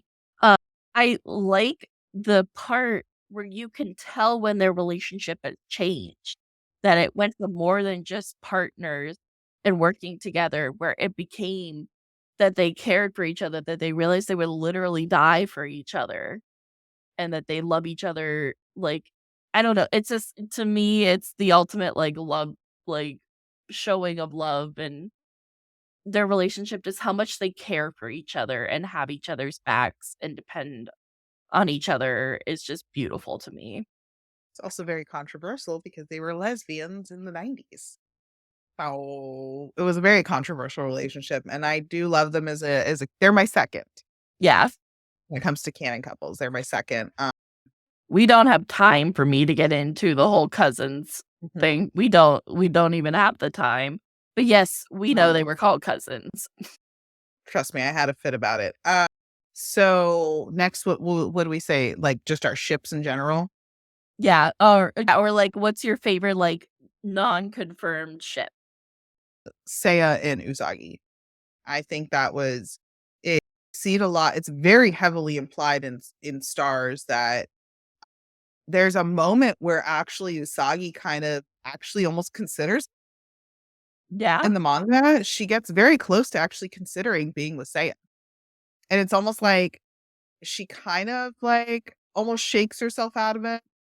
And I love the I have a favorite fan art artist, and she does Seiya and Usagi, and it was like a little storyline is like, yeah, Usagi and Mamoru are married, but they got side pieces essentially. And I was like, and Pluto was his side piece. Oh, I ship both. So, and then she had Seiya, and I was yes, Well, like, go ahead. since you took those, I'm gonna say one from Sailor Anima Mates. What about the ship of Sailor Leg Crow and Sailor Aluminum Siren? That was heavily implied that they I were was together. I was here for it. I was rooting for it. Like when they, spoiler alert, when they kill off Aluminum Siren and Crow is just so devastated. Like, it's so good. It's so I mean, darn they good. have like a friend picture together in their apartment that they live together in. So it's heavily implied for them Roommates. in and they were roommates. And I always forget about them. They were so heavily implied oh, together. I ship it so hard. Um, I think we should do one where it's just off the wall ships that I actually really like. And I can tell you the one I hate. Go for it. I think one of the off the wall ships I have enjoyed before and that was Haruka with Usagi. Okay. But Michiru was like okay with it. She's like, go for it, get the princess, my guy. I've read some fan fiction where it was like Michiru and Haruka are together, but like they had like Michiru be asexual. Mhm. And she was like, I'm here for like cuddles. But no. And then like Haruka had Usagi as a girlfriend. I'm like, you've already kissed her in the manga. Let's go. And like just Michiru being like the wingman. She's like, hell yeah, get the princess. Oh my god, I'm dead. That's so fun. That's my like odd ship that people have done for the series. I think it's one of my favorites actually. That's so funny. I could Because see it's you never liking that one. toxic. Because I won't read those kind of fan. I won't read the toxic ones. I always read the one where like Michiru is like all for it. She's like, fuck yeah, get it. I'm like, that's my girl. See, I'm just that where Haruka and Michiru are too OTP for me, where I can't imagine them with anyone else. And I know but here's the thing. I always say I like that everybody has their own headcanon about these characters. I think that's one of the coolest parts of this fandom and why I actually wanted to start this show. Mm-hmm. Who's your favorite like random that you only see in like fan fictions? Definitely well, I don't know if you count Burning Love, Miss Mars as canon, not canon. I mean, that's kind of that was implied for a second because you were like they kissing. Okay, full alert for Pgsm for the next 60 seconds. Okay, so whenever I think Mars and Venus were in love, I genuinely think they were in love in Pgsm. I think that there is something going on there that is more than friendship. I genuinely think that like they cared and they just the way Mars is broken when Venus dies. Like I can't even. All right, do you want to say anything on it? No, I definitely like you felt that in BGSM, like that they were there was some kissing going on in the background. Yeah, like they were cutting away to something, but like They were kissing. they were kissing. Like They were kissing. you cannot convince me that there was not a Mars and Venus subplot. You just can't. Even in the manga, they like it was there's a scene in the stars part of the manga where it is like they are like feeling one another for a moment. You're like, Yeah, in the manga, they don't like each other. yeah, Mars and Venus do, especially like you said, that iconic scene where Venus is in her volleyball uniform and Mars is, I think, in her school uniform, and it's like, we don't need men. Is that a problem? Yeah, and I'm like, no, not a problem. Loki says, dude, the first time I realized I might be very gay was when I read a hard Yuri between Ruka and Usagi, and I was like, oh, am I a lesbian? Oh, that's funny. What? I love that. Oh. All right. Was there any? Oh, I guess we have to pick best overall. Ooh, yeah. What would be your best overall sale? I would, you know what? I would say 90s for me. While I did grow up with the 90s and like I was very connected to it. Oh, we didn't do our least favorite ship. Yeah, real quick before we get on our soapboxes. Mars and Mamoru. What? You hated that? I did not like Ray and Mamoru together. Really?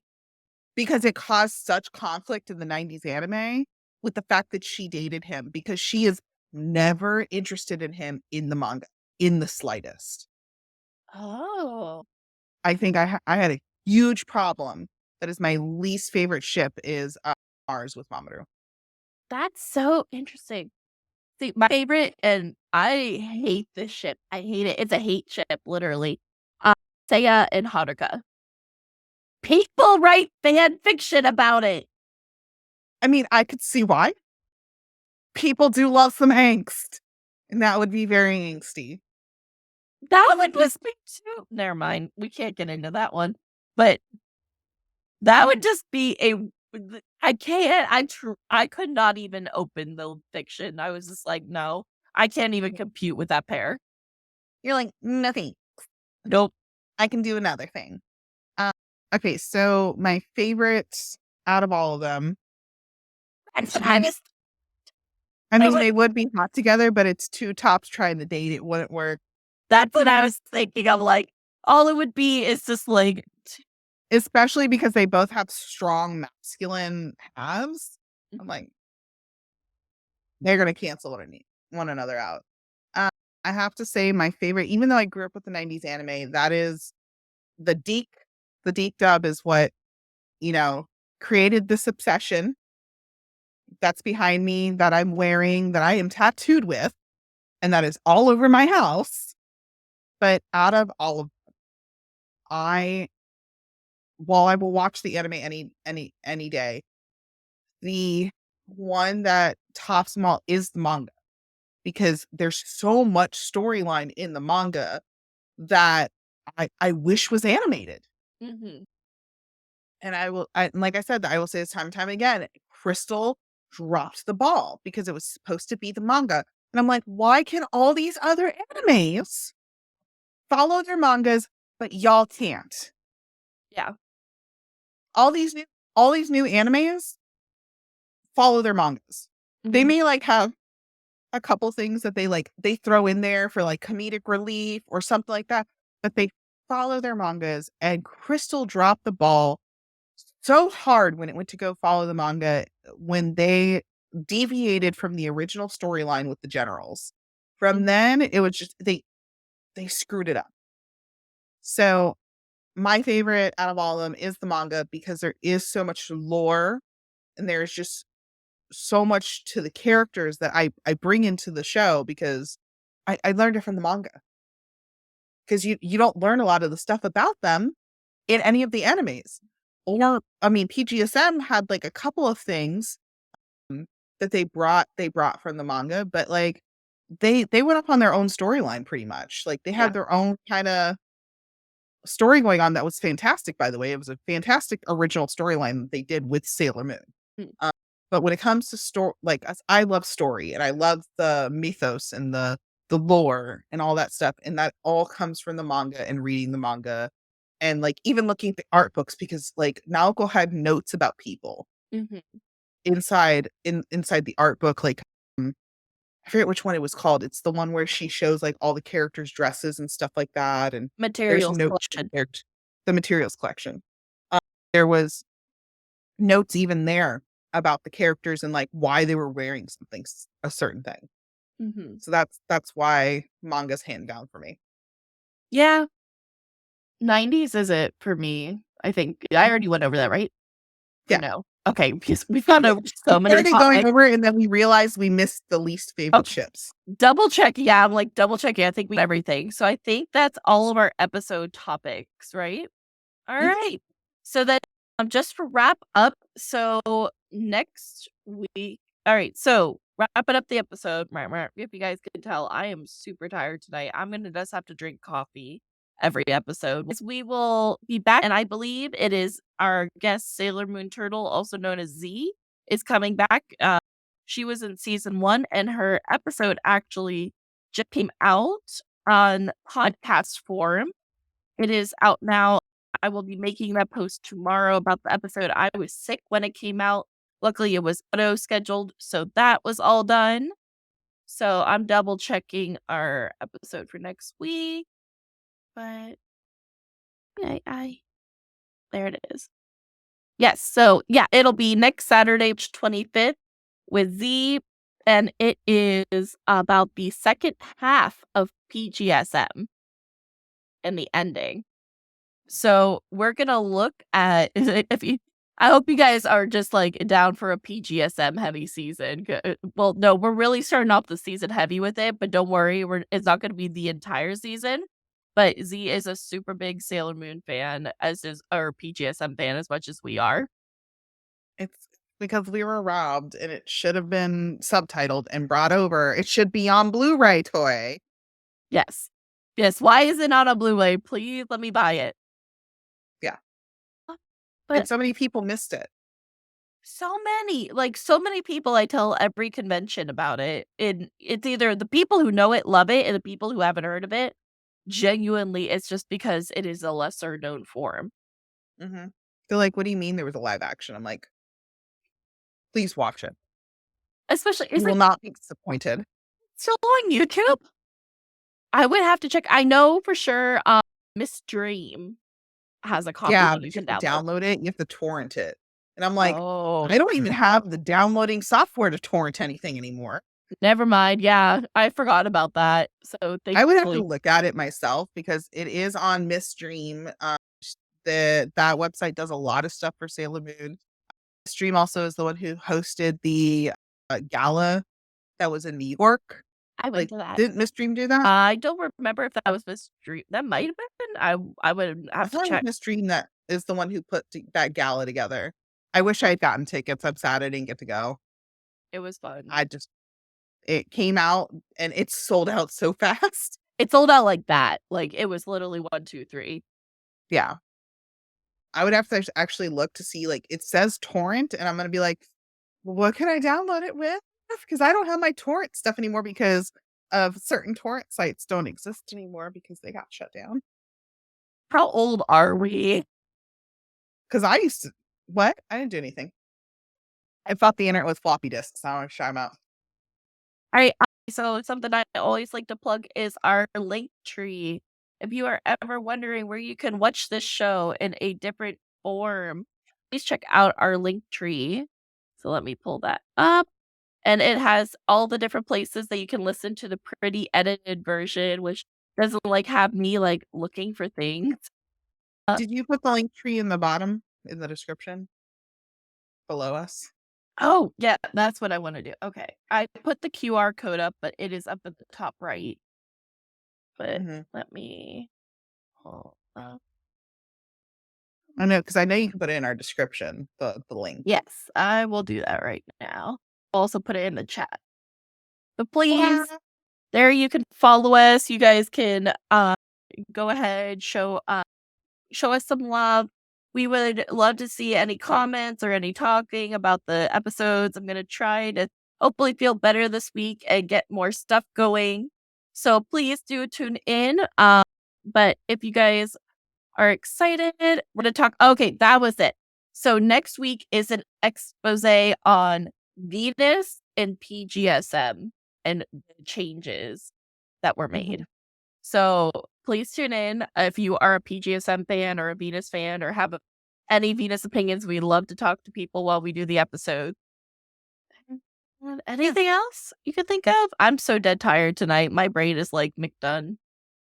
No, I'm gonna be getting off of here and gonna go do my skincare and relax in bed with some TikTok. Yeah, sorry guys, we are both just like super tired, but if you guys want to, please do follow our podcast on Instagram and TikTok at Eternal Mooncast. You can find my personal stuff at MEW21_cosplay. And of course, you can find my wonderful co-host at multiple places. So I'm going to let you explain that. You can find me here on Twitch. I am Celine_Laufeyson. That's also my TikTok. My Instagram is Catarata, and that is my cosplay Instagram. I have not made one for my Twitch, my Celine Laufeyson for some reason. But you can find me on Instagram and Facebook under Catarata. That is my cosplay name. Yes, so you can see the beautiful Queen Helena. So otherwise, guys, we will be back with our guest, and we're going to be kicking off season 2 with a bang. So please feel free to tune in, and we will see you next time. Bye-bye. Bye, guys. Good night.